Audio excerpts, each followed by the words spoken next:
أعوذ بالله من الشيطان الرجيم.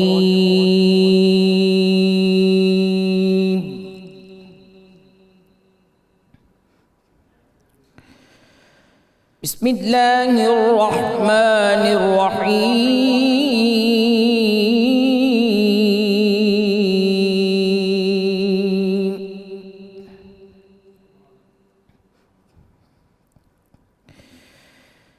يوفون بالنذر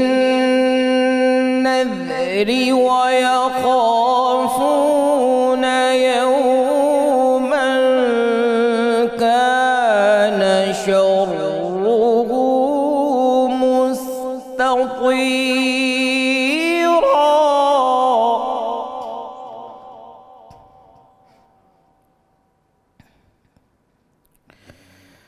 ويطعمون الطعام على حبه مسكينا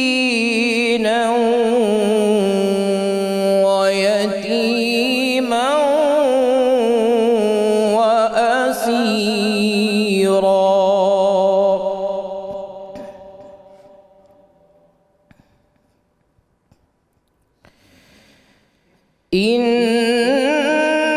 إنما نطعمكم لوجه الله لا نريد منكم جزاء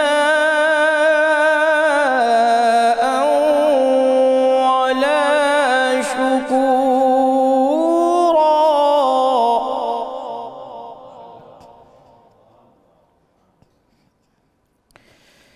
إنا نخاف من ربنا يوما عبوسا قمطريرا.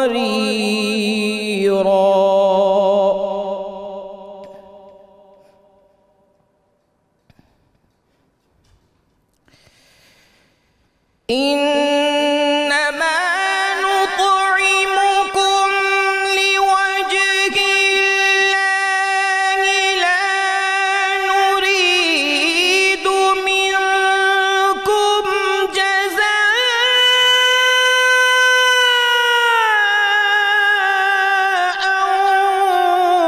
ولا شكورا.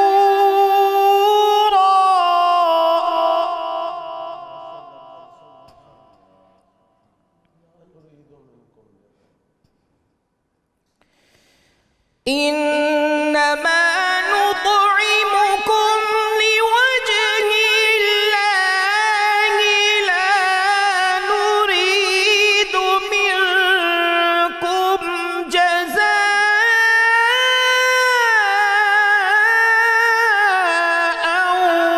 ولا شكورا.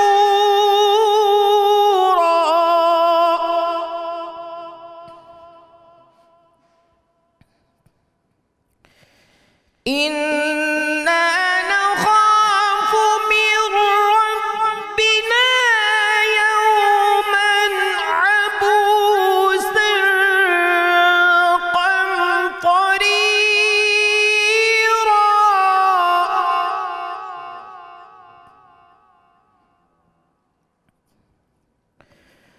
فوقاهم الله شر ذلك اليوم ولقاهم نضرة وسرورا.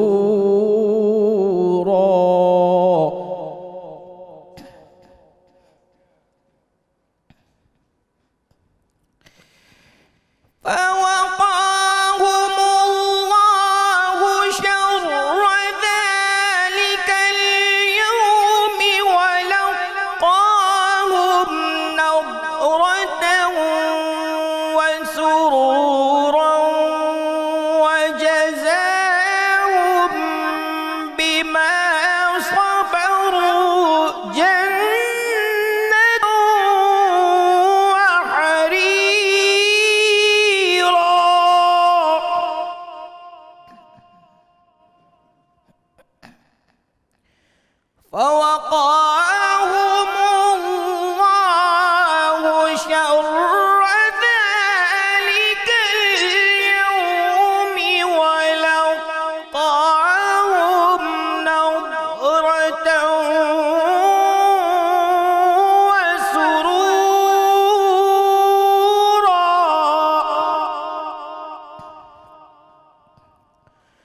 وجزاهم بما صبروا جنة وحريرا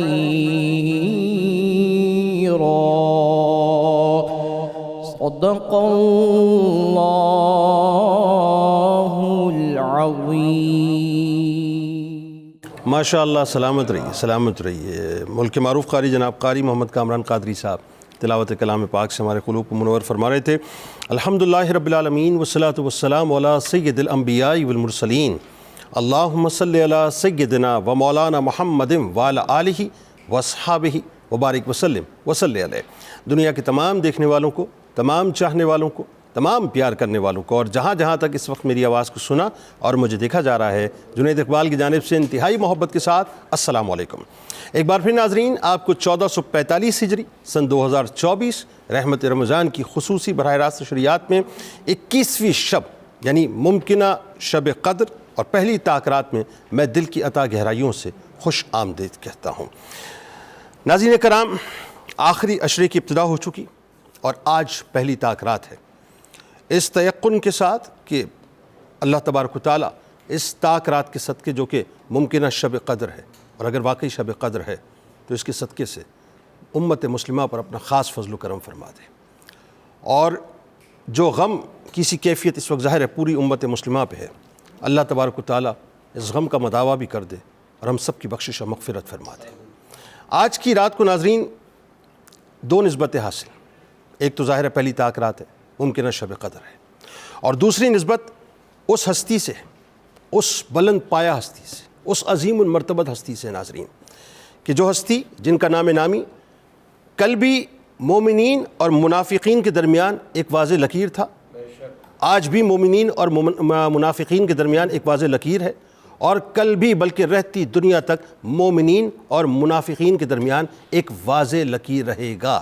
جو مولود کعبہ بھی ہیں ناظرین، جو مولود کعبہ بھی ہیں، جو داماد پیمبر بھی ہیں، جو فاتح خیبر بھی ہیں، جو سیدہ کائنات کے شوہر نامدار بھی ہیں، اور حسنین کریمین علیہم السلام کے والد بزرگوار بھی ہیں، جو حیدر کرار بھی ہیں، جو صاحب ذوالفقار بھی ہیں، جو میدان خطابت کے شاہ سوار بھی ہیں، جو ہاشمی بھی ہیں، جو مطلبی بھی ہیں، جو علوم نبوی کے امین بھی ہیں، جو عشرہ مبشرہ کے بزم نشین بھی ہیں، جو شیر خدا بھی ہیں، جو حق کی صدا بھی ہیں، اور جو جرت و شجاعت، ہمت و بہادری اور سیرت و کردار کا ایک قابل فخر اور روشن باپ بھی ہیں، جن کی ولادت ناظرین کعبۃ اللہ میں ہوتی ہے اور جن کی شہادت مسجد میں ہوتی ہے، جن کا حسین اعزاز، جن کا حسین ترین اعزاز مجھے کہنے دیجئے یہ ہے کہ آنکھ کھولتے ہیں یعنی چشمان مبارک کھولتے ہیں تو سب سے پہلے رخ مصطفیٰ صلی اللہ علیہ وآلہ وسلم کا دیدار کرتے ہیں۔ یعنی میرا وجدان، میرا عشق یہ کہتا ہے کہ یہ آنکھ کھولنا اور پہلے رخ مصطفیٰ صلی اللہ علیہ وآلہ وسلم کا دیدار کرنا اس لیے تھا کہ دنیا کو بتلا دیا جائے کہ میں جیوں گا بھی مصطفیٰ کے لیے اور مروں گا بھی مصطفیٰ کے لیے۔ نبی کریم صلی اللہ علیہ وآلہ وسلم سے کیا محبت ہے صاحب کہ جن کو لعاب دہن مصطفیٰ صلی اللہ علیہ وآلہ وسلم کی صورت میں انتہائی میٹھی ترین گھٹی نصیب ہوئی، جو خود نبی کریم صلی اللہ علیہ وآلہ وسلم کی مبارک آغوش میں پرورش پاتے ہیں، جو سب سے پہلے ایمان لانے والوں میں شامل ہو جاتے ہیں، جو خاندان کو دعوت ملنے پر اسلام کا اعلان کرنے والے سب سے پہلی شخصیت کہلاتے ہیں، جو السابقون الاولون میں بھی چمکے، جو عشرہ مبشرہ میں بھی چمکے، جو چاروں یاروں میں بھی چمکے، اور جو پنجتن پاک کی بزم میں بھی چمکے، جن کو ناظرین یہ لازوال اعزاز ملا کہ جن کے گھر میں سرکار علیہ السلام نے اور سرکار علیہ السلام کی گود میں جنہوں نے پرورش پائی، جن کی تربیت کسی اور نے نہ کی بلکہ سرور دو جہاں صلی اللہ علیہ وآلہ وسلم نے کی، جن کو لمس ملا تو تاجدار کائنات کا ملا، جن کو محبت ملی تو تاجدار کائنات کی ملی، جن کو الفت ملی تو تاجدار کائنات کی ملی، جن کو علم ملا تو تاجدار کائنات کا ملا، جن کو حلم ملا تو تاجدار کائنات کا ملا، جن کو عطائیں ملی تو تاجدار کائنات کی ملی، جن کو معرفت ملی تو تاجدار کائنات کی ملی، جن کو باطنی علوم ملے تو تاجدار کائنات کے ملے، جن کو ظاہری علوم ملے تو تاجدار کائنات کے ملے۔ یوں کہیے کہ چلتی پھرتی مصطفیٰ کریم کی تصویر اگر کوئی اس کائنات میں تھی تو مولا کائنات مولا علی کرم اللہ وجہ الکریم تھے۔ کہ ہجرت کی رات ہے ناظرین، بستر مصطفیٰ صلی اللہ علیہ وآلہ وسلم جن کی آرام گاہ بنا، پوری زندگی جو سائے کی طرح تاجدار کائنات صلی اللہ علیہ وآلہ وسلم کے ساتھ ساتھ رہے، جن کو یہ شرف نصیب ہوا کہ جو دنیا و آخرت میں رسول کریم صلی اللہ علیہ وآلہ وسلم کے بھائی قرار پائے۔ خیال رہے ناظرین کہ حضرت علی علیہ السلام کو اللہ تبارک و تعالیٰ نے دو بزرگیاں ایک ہی وقت میں عطا کی کہ ایک طرف صحابیت ہے اور دوسری طرف اہل بیت میں شامل ہونا ہے۔ یعنی مقام اور مرتبے کی کیا حسین و جمیل تصویر ہے صاحب، کہ جن کی حقیقت تک پہنچنا تو دور کی بات، جن کو سمجھنا ناممکن ہے، کہ جو امام المشارق والمغارب بھی ہیں، جو مظہر العجائب والغرائب بھی ہیں، جو مخزن جود و کرم بھی ہیں اور باب مدینۃ العلم بھی ہیں، کہ سرکار علیہ السلام جن کے لیے تمام کائنات کے سامنے رہتی دنیا تک یہ اعلان فرما دیں کہ انا مدینۃ العلم ولی بابوہا، کہ میں علم کا شہر ہوں، علی اس کا دروازہ ہے۔ اب جس کسی نے اس شہر میں داخل ہونا ہے تو علی کے دروازے سے داخل ہونا ہے، اس کے بغیر داخلہ نہیں ملے گا۔ ناظرین کرام، جو صاحب اخلاق و کردار بھی ہیں اور عابد شب زندہ دار بھی ہیں، جو امام الاتقیاء بھی ہیں اور سید الاولیاء بھی ہیں، جو مظہر کمالات مصطفیٰ بھی ہیں اور جو محبوب احمد مجتبیٰ بھی ہیں، جن کا ذکر کرنا عبادت ٹھہرے، جن کا ذکر کرنا عبادت ٹھہرے، جن کا نام لینا عبادت ٹھہرے، جن کے چہرے کو تکنا عبادت ٹھہرے، کہ میں قربان جاؤں میری ماں حضرت عائشہ صدیقہ سلام اللہ علیہا پر کہ سوال کر لیا تو رہتی دنیا تک آنے والے ہر مسلمان کو معلوم ہو گیا جناب صدیق اکبر رضی اللہ تعالیٰ عنہ کے توسط سے کہ محفل تو مصطفیٰ کی ہوگی، لیکن جب نگاہ علی کی جانب ہوگی تو وہ صرف نگاہ نہیں ہوگی بلکہ عبادت کے زمرے میں شامل ہو جائے گی۔ جو مقام و مرتبے کی ناظرین ان اعلیٰ ترین اور حسین ترین منازل پر تشریف فرما ہے، کہ جن کی نسبتوں کی مثال بے مثال ہے، جن کے علم کی مثال بے مثال ہے، جن کے حلم کی مثال بے مثال ہے، جن کے عدل کی مثال بے مثال ہے، جن کی عدالت کی مثال بے مثال ہے، جن کے فقر کی مثال بے مثال ہے، جن کی سخاوت کی مثال بے مثال ہے، جن کی عبادتوں کی مثال بے مثال ہے، جن کی زہد و قناعت کی مثال بے مثال ہے، جن کی رفعتوں کی مثال بے مثال ہے، جن کو مراتب کی وہ عالی شان منزل نصیب ہوئی کہ جن کے جسم کو آقا اپنا جسم فرمائے، جن کے گوشت کو آقا اپنا گوشت فرمائے، جن کی روح کو آقا اپنی روح فرمائے، جن کے مراتب کے اعلان کے لیے تاجدار کائنات باقاعدہ یہ اہتمام فرمائے کہ غدیر خم کا موقع ہے، سامنے سارے ستارے ایک خوبصورت جھرمٹ کی طرح صحابہ کرام کی صورت میں موجود ہیں۔ سرور دو جہاں صلی اللہ علیہ وآلہ وسلم کے دست مبارک میں مولا کائنات کا دست مبارک ہے، اور امام الانبیاء اپنے غلاموں، اپنے پیاروں، اپنے اصحاب کی جماعت کے سامنے من کنت مولاہ فازا علی مولا کا اعلان کر کر یہ تاج عشق ان کے سر پر سجا کر تمام غلاموں کو بتلا دیں کہ اب جو غلام مجھ سے عشق کرتا ہے وہ علی سے عشق کرے، اب جو مجھ پر فریفتہ ہے وہ علی پر فریفتہ ہو، اب جو میری حمایت کرتا ہے وہ علی کی حمایت کرے، اب جو میری مولائی چاہتا ہے اسے علی کی مولائی کو ماننا پڑے گا، کہ علی نفس رسول ہیں، علی نفس رسول ہیں، علی جان رسول ہیں، علی نائب رسول ہیں، علی اخی رسول ہیں، علی وسیع رسول ہیں، علی وارث رسول ہیں، علی راز رسول ہیں، علی رازدار رسول ہیں، علی نور رسول ہیں، علی منظور نظر رسول ہیں، علی مرکز محبت رسول ہیں۔ ناظرین کرام،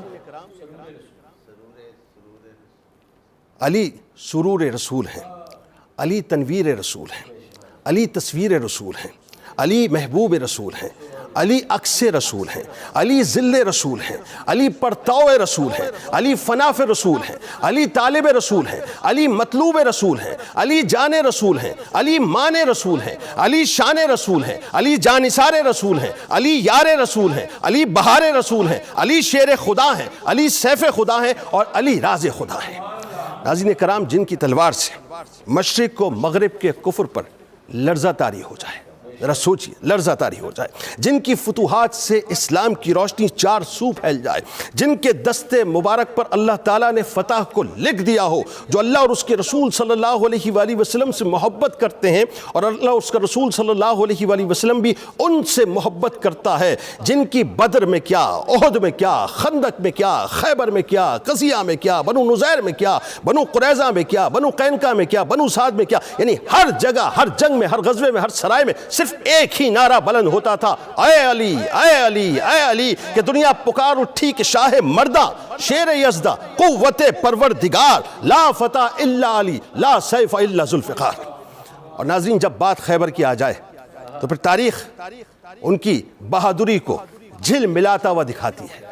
ایک عجیب منظر ہے، ایک عجیب منظر ہے، ایک عجیب منظر ہے کہ وہ قموس کا قلعہ فتح نہیں ہو رہا تھا، سرور دو جہاں صلی اللہ علیہ وآلہ وسلم کی زبان اقدس سے جملے ادا ہوتے ہیں، اور اس کا مفہوم یہ ہے کہ کل میں یہ پرچم اس کے ہاتھ میں دوں گا جو اللہ اور اس کے رسول صلی اللہ علیہ وآلہ وسلم کو محبوب رکھتا ہے، اور اللہ اس کے رسول صلی اللہ علیہ وآلہ وسلم اس کو محبوب رکھتے ہیں۔ ناظرین کرام، کمال بات کیا ہے؟ کمال یہ ہے کہ آشوب چشم ہے، مولا کائنات تشریف لاتے ہیں۔ سوال ہوتا ہے علی کدھر ہے؟ مولا کائنات تشریف لاتے ہیں، آشوب چشم ہے، سرکار علیہ السلام لعاب دہن مبارک اب ان کی چشمان مبارک میں باقاعدہ یوں کہیے کہ فیضان کی صورت میں عطا فرماتے ہیں۔ مرحب کو دو ٹکڑوں میں مولا کائنات نے تقسیم کیا، دو مصرے ہو گئے کہ کبھی دیوار ہلتی ہے، کبھی در کانپ جاتا ہے، علی کا نام سن کر اب بھی خیبر کانپ جاتا ہے۔ بس یہ وہ ہے ناظرین کہ جن کی محبت کل ایمان ہے، جس نے علی سے محبت کی۔ یہ میرے سرکار کے قول کا مفہوم بیان کر کے بات ختم کر رہا ہوں کہ جس نے علی سے محبت کی اس نے مجھ سے محبت کی، جس نے مجھ سے محبت کی اس نے اللہ سے محبت کی، اور جس نے علی سے بغض رکھا اس نے مجھ سے بغض رکھا، جس نے مجھ سے بغض رکھا اس نے اللہ سے بغض رکھا۔ اللہ تبارک و تعالیٰ نے ناظرین مولا کائنات کو بس یوں سمجھ لیجئے کہ ایک فرق بنا دیا جو مومنین اور منافقین کے درمیان ہے۔ اللہ کرے کہ ہم اس صف میں ہی ہمیشہ شامل رہیں اور ہماری نسلیں بھی اس صف میں شامل رہیں جو علی سے محبت کرنے والے ہیں علیہ السلام، اور اس صف سے ہمیں دور رکھے جو معاذ اللہ بغض علی میں اپنی نسلوں کو پالنے والے ہیں۔ آغاز کرتے ہیں، ہمارے ساتھ جو شخصیات موجود ہیں یقیناً کسی تعارف کے محتاج ہیں۔ پہلی شخصیت ممتاز اسکالر ہیں، خوبصورت گفتگو کرتے ہیں، جناب پیر قمر الشکور احمد صاحب تشریف فرمائیں۔ دوسری شخصیت ممتاز اسکالر جناب پیر سید شمس الرحمن مشہدی صاحب، کمال گفتگو کرتے ہیں۔ اور تیسری شخصیت ممتاز عالم دین، بہت خوبصورت گفتگو کرتے ہیں، جناب مفتی ارشاد حسین سعیدی صاحب۔ ان کے ساتھ ساتھ ہمارے ساتھ موجود ہیں ملک کے ممتاز قوال، پرنس آف قوالی، جناب شیر میاداد خان صاحب۔ اپنے ساتھیوں کے ساتھ تمام ہی احباب کو خوش آمدید اور السلام علیکم۔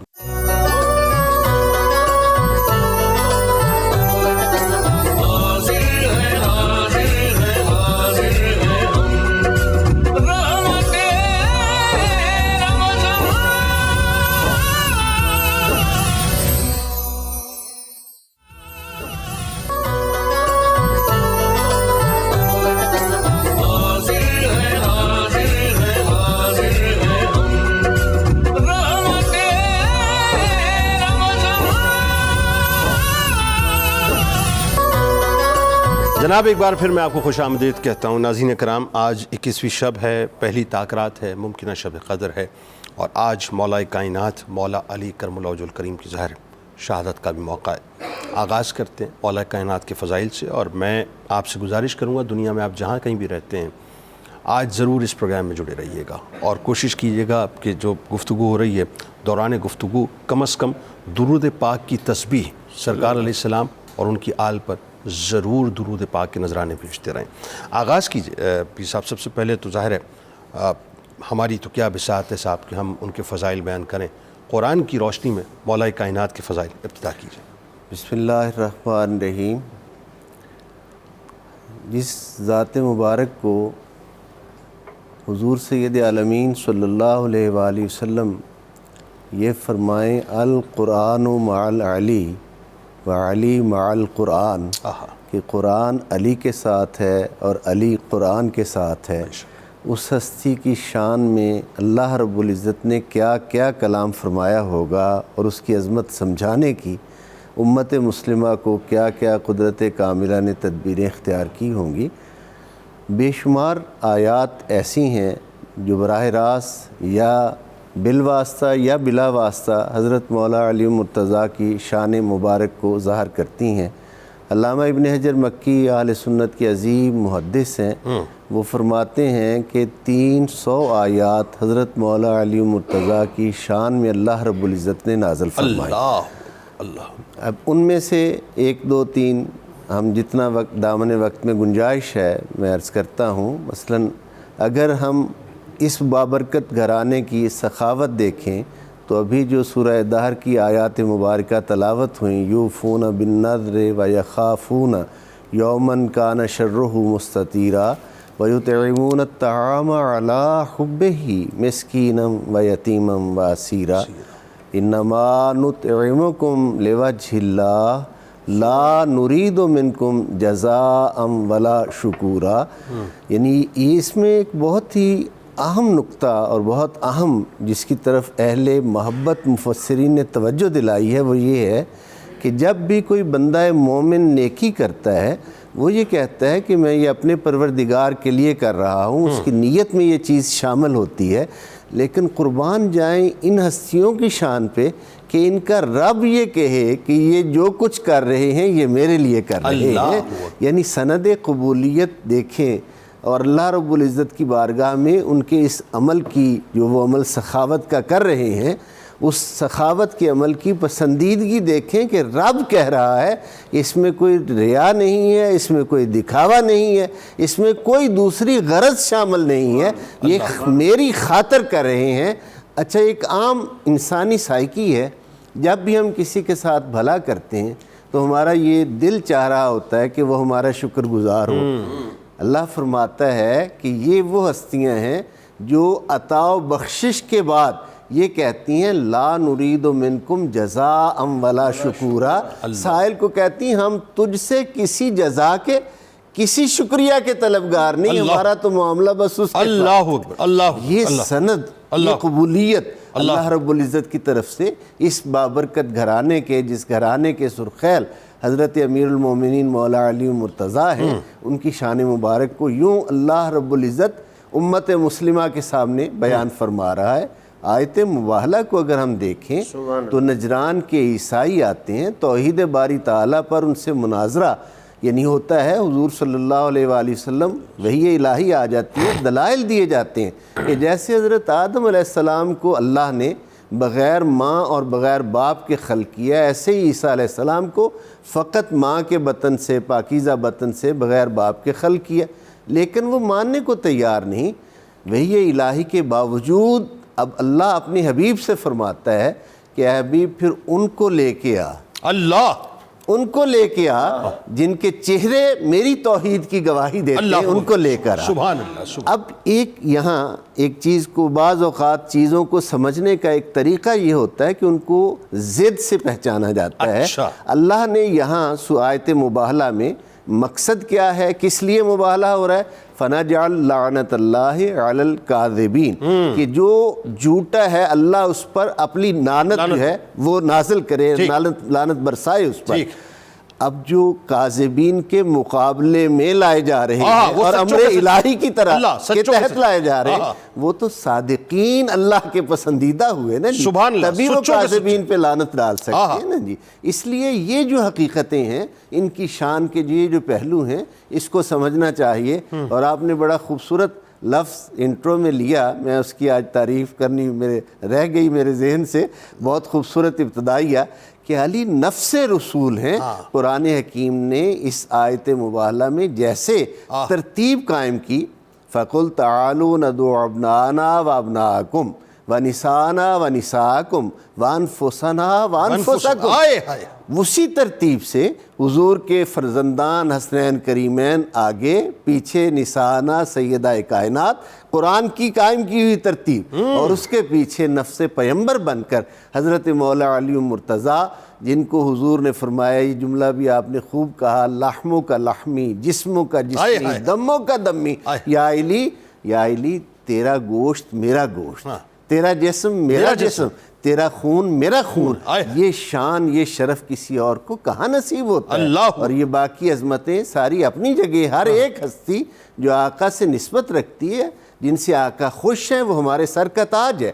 لیکن جو ان ہستیوں کی شان ہے اور جو قرآن حکیم ہمیشہ ہمیشہ کے لیے ان کی عظمت کو بیان کر رہا ہے کہ ان کا مقام کیا ہے، ان کی شان کیا ہے، اس سے امت مسلمہ کو ضرور رہنمائی حاصل کرنی چاہیے۔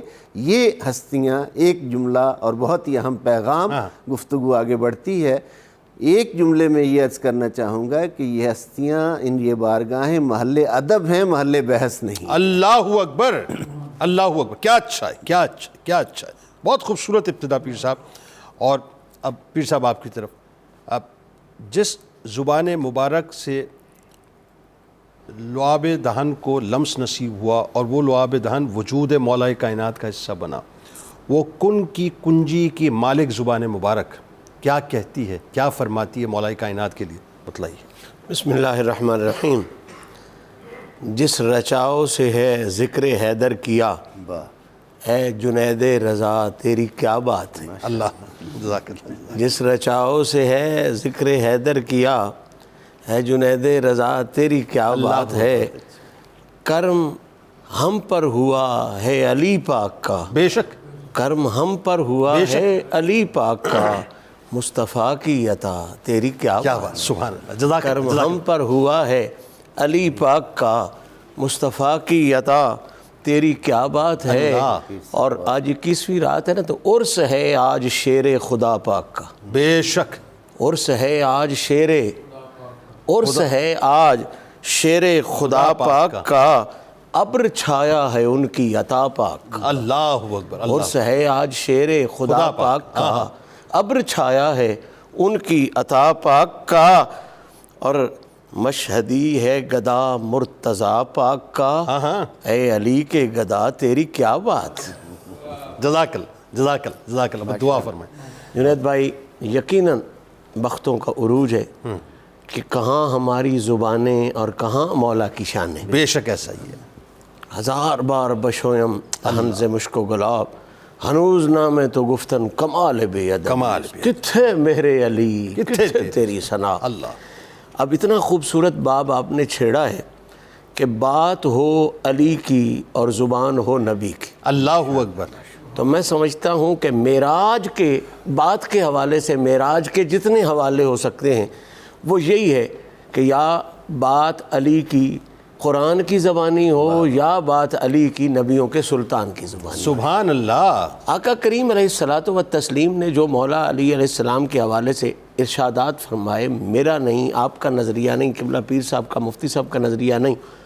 امام حاکم نے صحیح سند کے ساتھ مستدرک میں یہ بات لکھی ہے کہ امام احمد ابن حنبل جیسی ہستی، اللہ، آپ فرماتے ہیں کہ فضائل و مناقب میں صحیح تر احادیث جتنی حضور نے علی کی شان میں فرمائی ہیں، کسی اور کی شان میں اتنا فرامین حضور نے فرمائی. اللہ اکبر، اللہ اکبر. اللہ. اب امام محمد ابن حنبل جیسا بندہ جب یہ گارنٹی دے دے تو اس کے بعد کیا اوقات رہ جاتی ہے گنتی کی، شمار کی، کسی حساب کی. بلا شبہ وہ بو تراب ہے، اس کا کوئی جواب نہیں. بے شک. حساب کس کا کرو گے؟ کوئی حساب نہیں، کوئی حساب نہیں. سبحان اللہ. صاحبان ذی وقار، مولا کی شان نبی پاک کی زبانی، یہ سمجھنے کے لیے ایک اگلا جملہ بھی ضرور عرض کر دینا چاہتا ہوں، وہ یہ کہ کسی کی بھی شان کو آپ نے سمجھنا ہو یا کسی کی شان کو بھی بیان کرنا ہو تو ضروری یہ ہوتا ہے کہ بیان کرنے والا اس کی حقیقت سے واقف ہو. کیا کہنے. اگر وہ اس کی حقیقت سے واقف نہیں تو وہ بیان نہیں ہو سکتا، حق نہیں ادا کر بالکل سکتا.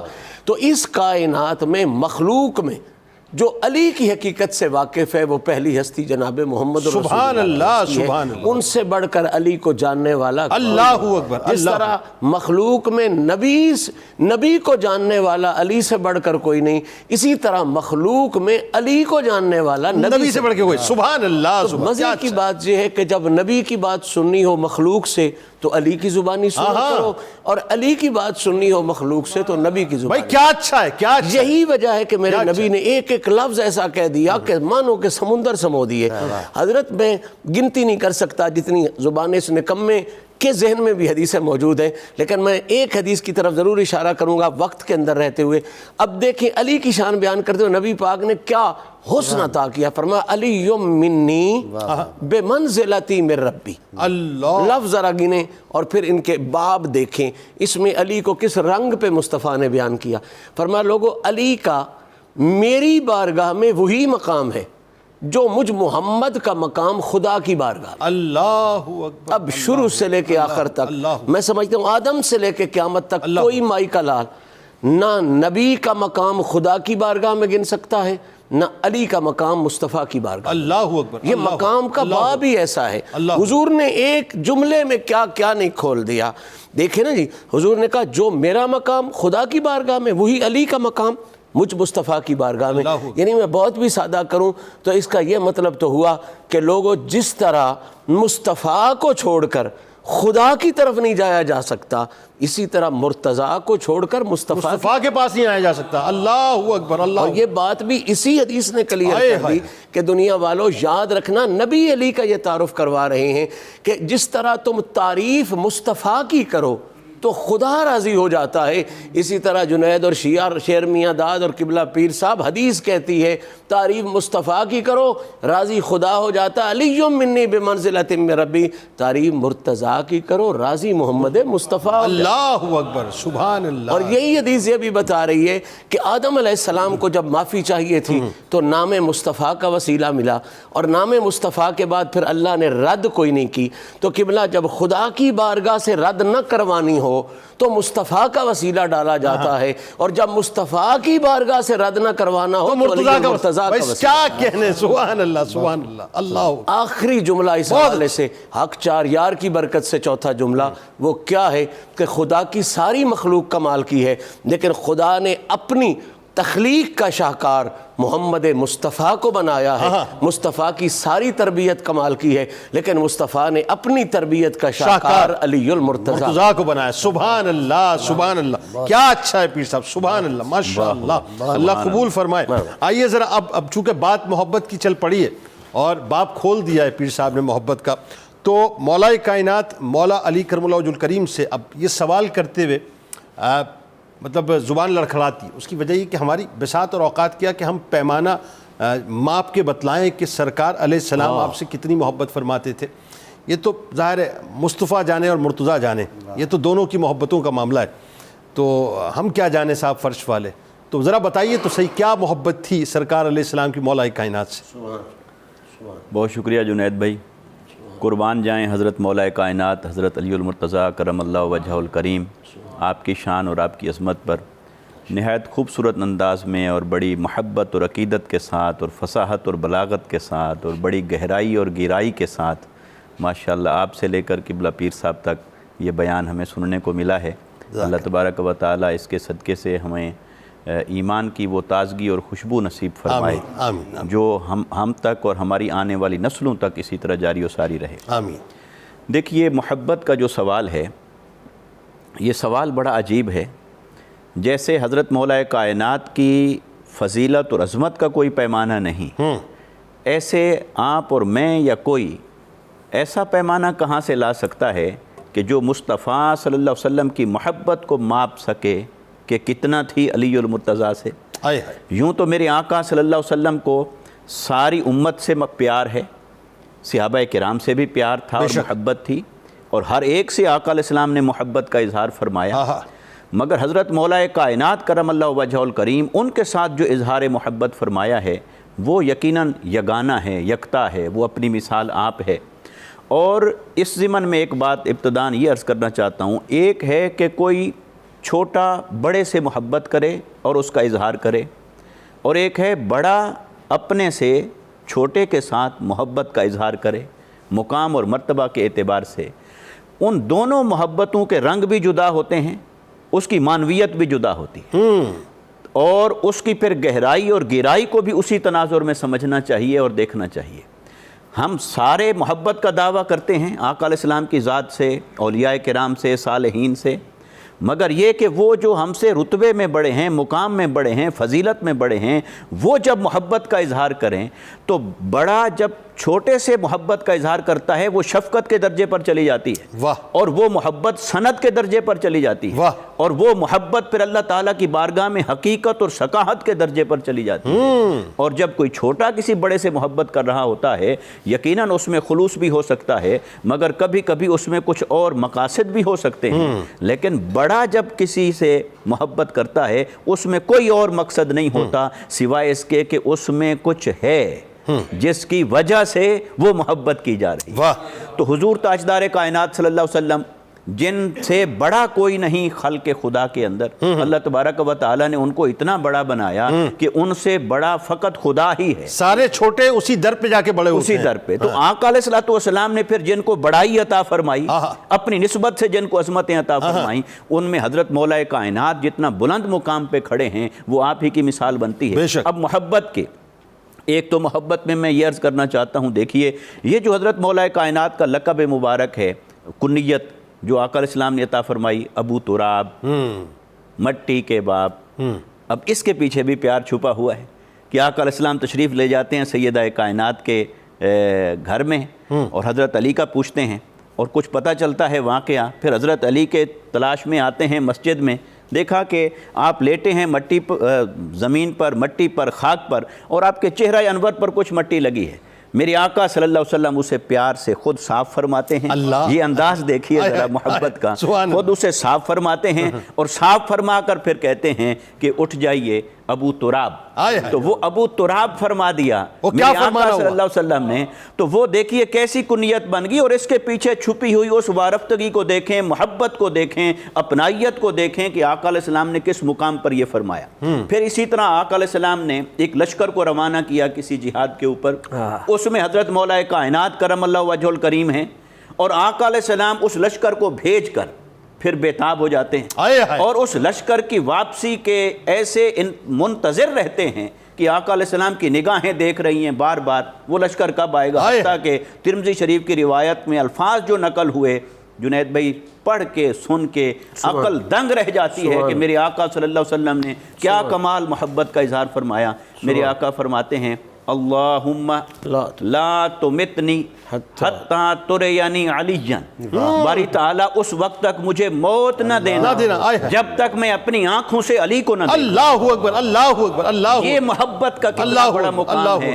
کیا آقا علیہ السلام نے ایسی کوئی بات اظہار محبت کسی اور کے لیے فرمائی؟ آپ ذخیرہ احادیث کو کھنگال لیجئے، کہیں یہ انداز نہیں ملے گا محبت کا جو محبت کا انداز میرے آقا صلی اللہ علیہ وسلم کا حضرت مولا کائنات کے ساتھ۔ تب تک موت نہ دینا، تب تک جب تک یہ آنکھیں دیکھ نہ لے علی، باری تعالیٰ مجھے نہ مار۔ اللہ آقا علیہ السلام اپنے حسب حال موت کا تذکرہ فرما رہے ہیں، مجھے اس وقت تک موت نہ آئے، میں پردہ نہ کروں اس دنیا سے میں اس وقت تک پردہ نہ کروں، اس وقت تک میری ظاہری آنکھ بند نہ ہو جب تک میں کھلی آنکھ سے علی اور مرتضیٰ کو نہ دیکھوں۔ اللہ اللہ، تو وہ کیسا چہرہ ہے جس کے دیکھنے کی طلب میرے مصطفیٰ۔ اچھا پھر اسی طرح آپ دیکھتے چلے آئیے میرے آقا صلی اللہ علیہ وسلم کی محبت حضرت مولا کائنات کے ساتھ۔ وہ جو غدیر خم کے موقع پر آقا علیہ السلام نے اعلان فرمایا ان کی ولایت کا، اس ولی کے معنی میں سے ایک معنی محبت کا بھی ہے، اور اس میں آقا علیہ السلام گویا یہ فرما رہے ہیں جس کا میں محبوب ہوں اس پر لازم ہے کہ علی کو محبوب بنائے، اور پھر اللہم والی من والا ہو وعاد من آدا ہو، باری تعالیٰ جو علی سے محبت کرے تو اس سے محبت کر، جو علی سے دشمنی رکھے تو اس سے دشمنی رکھے۔ اللہ اکبر، اللہ اکبر، اللہ اکبر، اللہ اکبر، سبحان اللہ، سبحان اللہ مفتی صاحب۔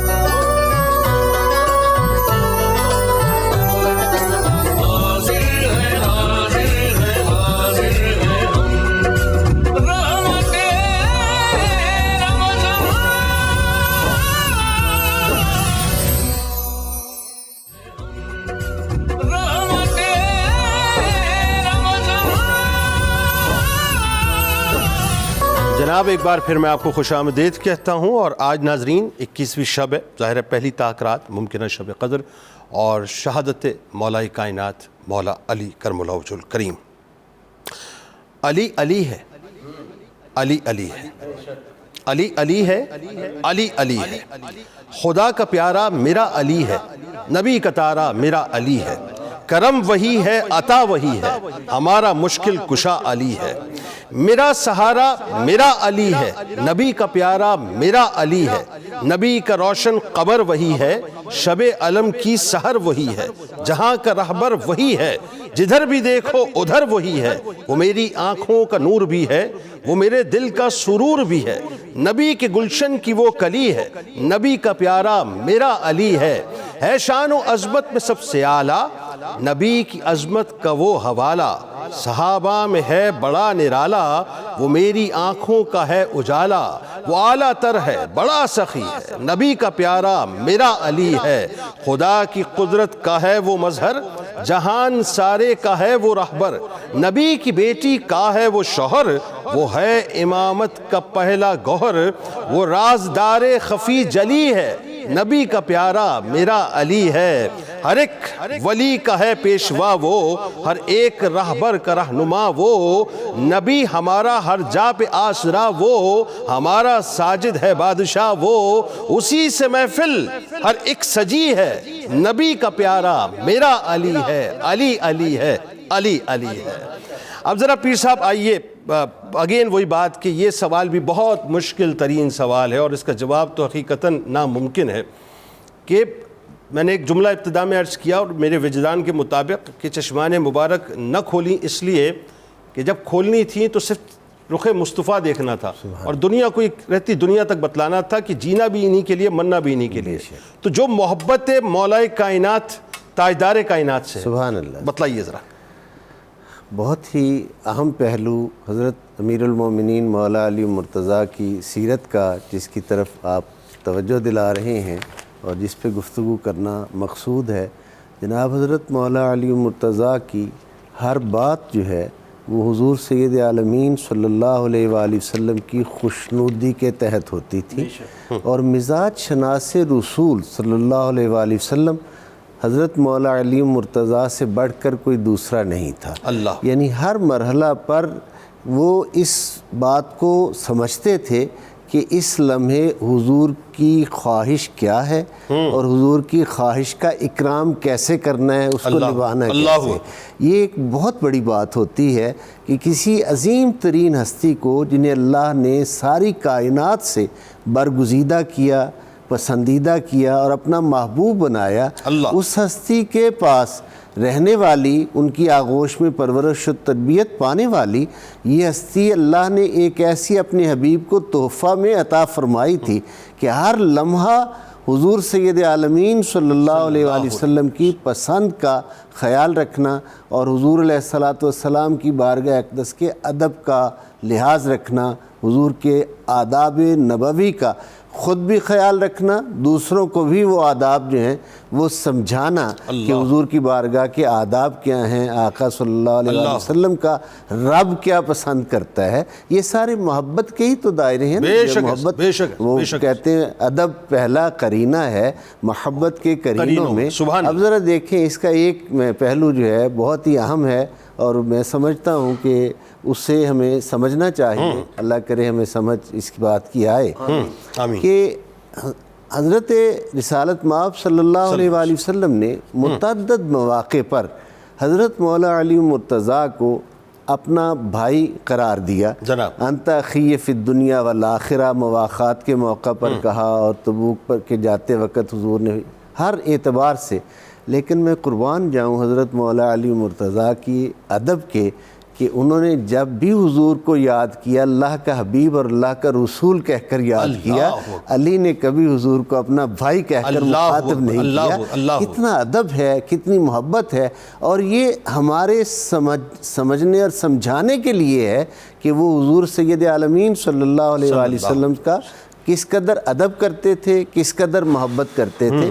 یعنی ہم امتی، ہم غلام آقا کے بسا اوقات سطحی انداز میں جیسے بات کر جاتے ہیں، ہمارے لیے علی کی یہ طرز عمل مولا کا ہمارے لیے مشعل راہ ہے کہ ادب کی ان باریکیوں کو مد نظر رکھا جائے تاکہ ہم اپنے آقا اللہ اور اس کے حبیب علیہ السلام کو ہماری وہ زندگی جو ہے وہ پسند آ جائے۔ حضرت مولا علی مرتضیٰ کو حضور علیہ السلام نے جب بھی کوئی مشن سونپا، جب بھی کوئی امر سونپا، حضور علیہ السلام کے اس حکم اور اس امر کو عین حضور کی منشا کے مطابق اور جیسے حضور پسند کرتے ہیں اس کو نبھانا حضرت مولا علی مرتضیٰ اپنے لیے لازم اور اپنے لیے فرض سمجھتے ہیں۔ اللہ اکبر، یعنی ادب کی بات چونکہ آئی ہے تو میں نے آپ نے محبت کی بات کی، میں نے اس میں سے ادب کا پہلو نکالا۔ دیکھیں صلح حدیبیہ کا مکتوب جب لکھا جا رہا ہے، تحریر تیار ہو رہی ہے، تو مشرکین مکہ یہ کہتے ہیں کہ محمد الرسول اللہ کی بجائے محمد ابن عبداللہ جو ہے وہ لکھا جائے۔ اگر ہم آپ کو اللہ کا رسول مان لیں تو پھر تو جھگڑے ختم ہو گیا، جھگڑا ہی ختم ہو، بالکل ٹھیک ہے۔ حضور علیہ السلام نے فرمایا یا علی اس کو حذف کر دو، محمد الرسول اللہ کو رسول اللہ کی بجائے یہاں اس کو کاٹ کر محمد ابن عبداللہ کر دو، چونکہ صلح حدیبیہ فتح مکہ کا دروازہ کھول رہی تھی۔ بالکل ٹھیک۔ اس کا میٹر ہی یہ تھا جو یہ کہتے ہیں کر لو، ان قریب ان کا یہ سارا کچھ جو ہے وہ سمٹ جائے گا، کیا پولیٹیکل وزڈم تھا سرکار علیہ السلام، اور یہ اپنی جان کی بھیک مانگیں گے۔ حضور علیہ السلام کی پیغمبرانہ بصیرت اس بات کو دیکھ رہی تھی، اس لیے اب جب حکم بھی ہوا تو عرض کیا آقا یہ آپ کو اللہ کا رسول نہیں مانتے تو یہ جہنم کا ایندھن بنے، علی تو روز اول سے آپ کو اللہ کا رسول سمجھتا ہے، یعنی اس کو باوجود امر کے اس کو اپنے دست مبارک سے کاٹ کر محمد ابن عبداللہ نہیں لکھا، بلکہ حضور علیہ السلام نے خود اس کی کریکشن کی۔ اللہ اکبر، یعنی اللہ کیا باریکیاں ہیں، کیا نزاکتیں ہیں، اور ہمیں کیا سمجھایا جا رہا ہے؟ دو دو تین تین چار چار رشتے ہیں، لیکن ہر رشتے سے غالب جو رشتہ ہر رشتے پہ آتا ہے وہ یہ کہ آپ کو اللہ کا محبوب سمجھا جاتا ہے، آپ کو اللہ کا رسول سمجھا جاتا ہے، اور اللہ رب العزت اپنے حبیب کا جو ادب پسند کرتا ہے اس ادب کا عملی مظاہرہ کر کے حضرت مولا علی مرتضیٰ امت کو یہ پیغام دیتے ہیں کہ حضور کی شان کیا ہے، حضور کا مقام کیا ہے، اور ہماری نجات جو ہے وہ آقا صلی اللہ علیہ وآلہ وسلم کے ساتھ کس نسبت کی ہے۔ بلکہ آپ جو بات فرما رہے ہیں اس بات کو اور تھوڑا سا کھولیں کہ جو بچہ ظاہر آغوش مصطفیٰ صلی اللہ علیہ وآلہ وسلم میں پل رہا ہو، ویسے چلیں ایک جنرل مثال دے دیتے ہیں بلا تمثیل، کوئی بچہ اگر کسی کی مطلب تربیت میں پل رہا ہو تو وہ ویسے ہی مطلب بڑا ہونے کے بعد تھوڑی سی لیوریج لے لیتا ہے کسی بھی انداز سے، محبت والی لیوریج جسے کہتے ہیں، یہاں تو لیوریج بھی مولا کائنات ہے، وہ جو آپ ادب کی بات کر رہے ہیں انتہائی ملوث رکھا ادب کو۔ بے شک، اور یہ اسی لیے ہے کہ ان کو حضور سید عالمین صلی اللہ علیہ وآلہ وسلم کے بعد اس امت کا رہنما بننا تھا، اس حوالہ سے تربیت کرنی تھی، اور سب کو وہ سمجھانا تھا کہ حضور کس بات کو پسند کرتے ہیں، کس بات سے حضور خوش ہیں، کس بات سے ناخوش ہیں۔ گزشتہ کل جو تاریخ گزری 20 رمضان المبارک فتح مکہ کے حوالہ سے، اس تاریخ میں دیکھیں نا کہ جو حضور علیہ السلام نے شان جلالت کا جو مظاہرہ کیا ان لوگوں کے ساتھ جن لوگوں نے آقا کی بارگاہ میں بے ادبیاں کی، حضور علیہ السلام نے جب وہ طویل واقعہ ہے، میں نے اشارہ دیا تھوڑا سا، تو حضرت مولا علی مرتضیٰ نے کی خدمت میں وہ لوگ آئے اور انہوں نے کہا کہ یا علی ہم نے تو کبھی ایسا حضور کی شان ایسی جلالت والی نہیں دیکھی۔ مولا علی مرتضیٰ نے انہیں فرمایا کہ حضور کی شان مبارک یہ ہے کہ جب کوئی حضور صلی اللہ علیہ وآلہ وسلم کی خدمت میں کوئی بڑی بات کرتا ہے تو حضور اس سے بڑھ کر نوازتے ہیں، اللہ اکبر، اللہ اکبر، اس سے بڑھ کر نوازتے ہیں۔ جب حضور علیہ السلام تم پر گرفت کریں اور تم سے یہ پوچھیں کہ بتاؤ تم کیا چاہتے ہو، تمہارے ساتھ کیا سلوک کیا جائے، یعنی شان جلالت کا یہ جملہ جب تم سنو تو اب حضور کی خدمت میں وہ بڑی بات عرض کرو جس سے مزاج تبدیل ہو جائے۔ حضور کی خدمت میں یہ عرض کرو ہم اسی سلوک کے منتظر ہیں جو یوسف نے اپنے بھائی سے، آپ کریم ابن کریم ہیں۔ یعنی یہ نقطہ بتانے والا کون ہے، میں اصل جو سمجھا رہا ہوں کہ نقطہ سمجھانے والا کون ہے کہ آپ کریم ابن کریم ہیں، ہم اسی سلوک کے منتظر ہیں۔ یہ حضرت مولا علی مرتضیٰ تھے، جان کی امان ان لوگوں نے پائی۔ اللہ رب العزت نے اپنے پیارے حبیب علیہ السلام کے اس محبوب ہستی کو، اس پسندیدہ ہستی کو اللہ نے جو شان عطا کی، اللہ ہمیں سمجھ عطا فرمائے۔ آمین۔ اقبال کہتے ہیں از ولائے دودھ مانش زندام، در جہاں مثل گوہر تابندام۔ اس گھرانے کی اس گھرانے کی ولا نے مجھ کو وہ شان عطا کر دی ہے کہ میں دونوں جہانوں میں موتی کی طرح چمک رہا ہوں۔ سبحان اللہ، کیا بات ہے پیر صاحب، کیا بات ہے، کیا بات ہے پیر صاحب۔ اب ایک پیر صاحب کی جانب سے دوسرے پیر صاحب کی طرف ان مصروں کے ساتھ کہ دنیا کو یاد آج بھی جرت علی کی ہے جس کا نہیں جواب وہ ہمت علی کی ہے کیا امتزاج رخ پہ ہے روب و جمال کا سبحان اللہ کیا امتزاج رخ پہ ہے روب و جمال کا حق ہے کہ بے مثال وجاہت علی کی ہے بدر و احد حنین ہو کوئی بھی جنگ ہو اپنی مثال آپ شجاعت علی کی ہے 1400 سال ہو گئے دور علی کو آج 1400 سال ہو گئے دور علی کو آج لیکن دلوں پہ آج بھی ہیبت علی کی ہے ہیبت علی کی ہے اب ذرا یہ بتلائیے شجاعت و بہادری کا ذکر کریں تھوڑا بتائیے ذرا کہ بدر سے لے کر پھر آخری جنگ تک کس انداز سے ہر میدان جو ہے وہ مولا کائنات کے نام سے کانپتا تھا آپ خوبصورت شعر پڑھ کے میرے اندر کا چھپا ہوا شاعر بھی چھیڑ دیتے نہیں آپ کا تو ظاہر شاعر ہے تو قرآن علی کے ساتھ ہے کعبہ علی کا ہے اللہ اکبر ہیبت علی کی ہے اور جرأت علی کی ہے تو قرآن علی کے ساتھ ہے کعبہ علی کا ہے کوثر میں جس کا ذکر ہے کنبہ علی کا اللہ اکبر اور من کن تو کہہ کے آپ نے اعلان کر دیا اللہ اکبر من کن تو کہہ کے آپ نے اعلان کر دیا بندہ نبی کا وہ ہے جو بندہ علی کا اللہ اکبر اللہ اکبر من کن تو کہہ کے آپ نے اعلان کر دیا بندہ نبی کا وہ ہے جو بندہ علی کا ہے اور خیبر ہو بدر و احد ہو خندق کا ہو بیان خیبر ہو بدر و احد ہو خندق کا ہو بیان جس جا بھی دیکھتے ہو وہ نعرہ علی کا ہے اللہ اکبر اللہ اکبر تو جنید بھائی یوں کہوں تو قطعاً مبالغہ نہیں کہ کائنات کا ہر شجاع اپنی عزت میں شجاعت کو پیش کرتا ہے لیکن شجاعت کو اگر کہا جائے کہ تو اپنا تعارف کروا تو مولا شجاعت اپنے تعارف میں علی کو پیش کیا بات ہے سبحان اللہ کون سا پہلو چھیڑوں اور کون سا پہلو چھوڑوں یہ ممکن ہی نہیں ہے یہ بدر احد والی تو جا کے پھر فارمل جنگیں ہوئیں وہ پہلو جس میں محبت اور شجاعت اپنی مثال آپ ہے کہ 13 سال کا بچہ جب رسول فرماتے ہیں کوئی میرے ساتھ چلنے والا تو اس کو میں محبت کہوں شجاعت کہوں حمیت کہوں غیرت کہوں جو بھی کہوں ٹھیک ہے اس وقت جو پہلی صدا اٹھی ہے مسلم اول شہ مردان علی جس نے اس وقت کہا تھا جب رسول اللہ کے ساتھ اٹھنے والا کوئی نہیں تھا حضور میرا آپ سے وعدہ ہے میں آخری دم تک آپ کے قدم کے ساتھ قدم ملا ہر جگہ جاؤں گا ہر لمحے رہوں گا اور آپ کے ساتھ وفا کروں گا یہ باب کائنات میں کس کی سیرت سے آیا ہے یہ علی کی سیرت سے آیا ہے اور پھر چلتے چلتے جب بدر آتا ہے تو بدر کا منظر بھی دیکھیں 70 لوگ کفار کے شہید ہوئے اور کتابوں میں آتا ہے واصل جہنم استغفر اللہ 70 لوگ کفار کے واصل جہنم ہوئے اور ان میں سے 39 اکیلے علی نے مولا کائنات 70 کی طرح ریشو دیکھیں 39 اکیلے علی نے واصل جہنم فرمائے ہیں اور پھر اگلا مرحلہ احد والا آتا ہے کیا تو وہاں کیا مناظر ہے وہاں کیا کیفیت علی ان کو روکو علی ان کو روکو کیا بات اور ہماری ہسٹری کی ڈنڈیاں ہیں وہاں بھی جو پہلا کافر واصل جہنم ہوا ہے وہ علی کے ہاتھ سے ایسا ہی ہے اور پھر جب اس کا بھائی آیا ہے مقابلے میں تو وہ بھی واصل جہنم ہوا ہے تو علی کے ہاتھ سے ہوا ہے پھر جب وہ مرحلہ چینج ہوا ہے کچھ نظام چینج ہوا ہے تو اس وقت جو ہستیاں پوری طرح رسالت مآب کی محافظ بن کے آئی ہیں ڈنڈی نہیں مارنی چاہیے ایک ہستی علی المرتضیٰ کی ہستی تھی دوسری ہستی جناب ابو بکر صدیق کی ہستی اللہ اکبر تو احد کے میدان میں بھی یہ تبھی تو مولا علی نے کہا تھا کہ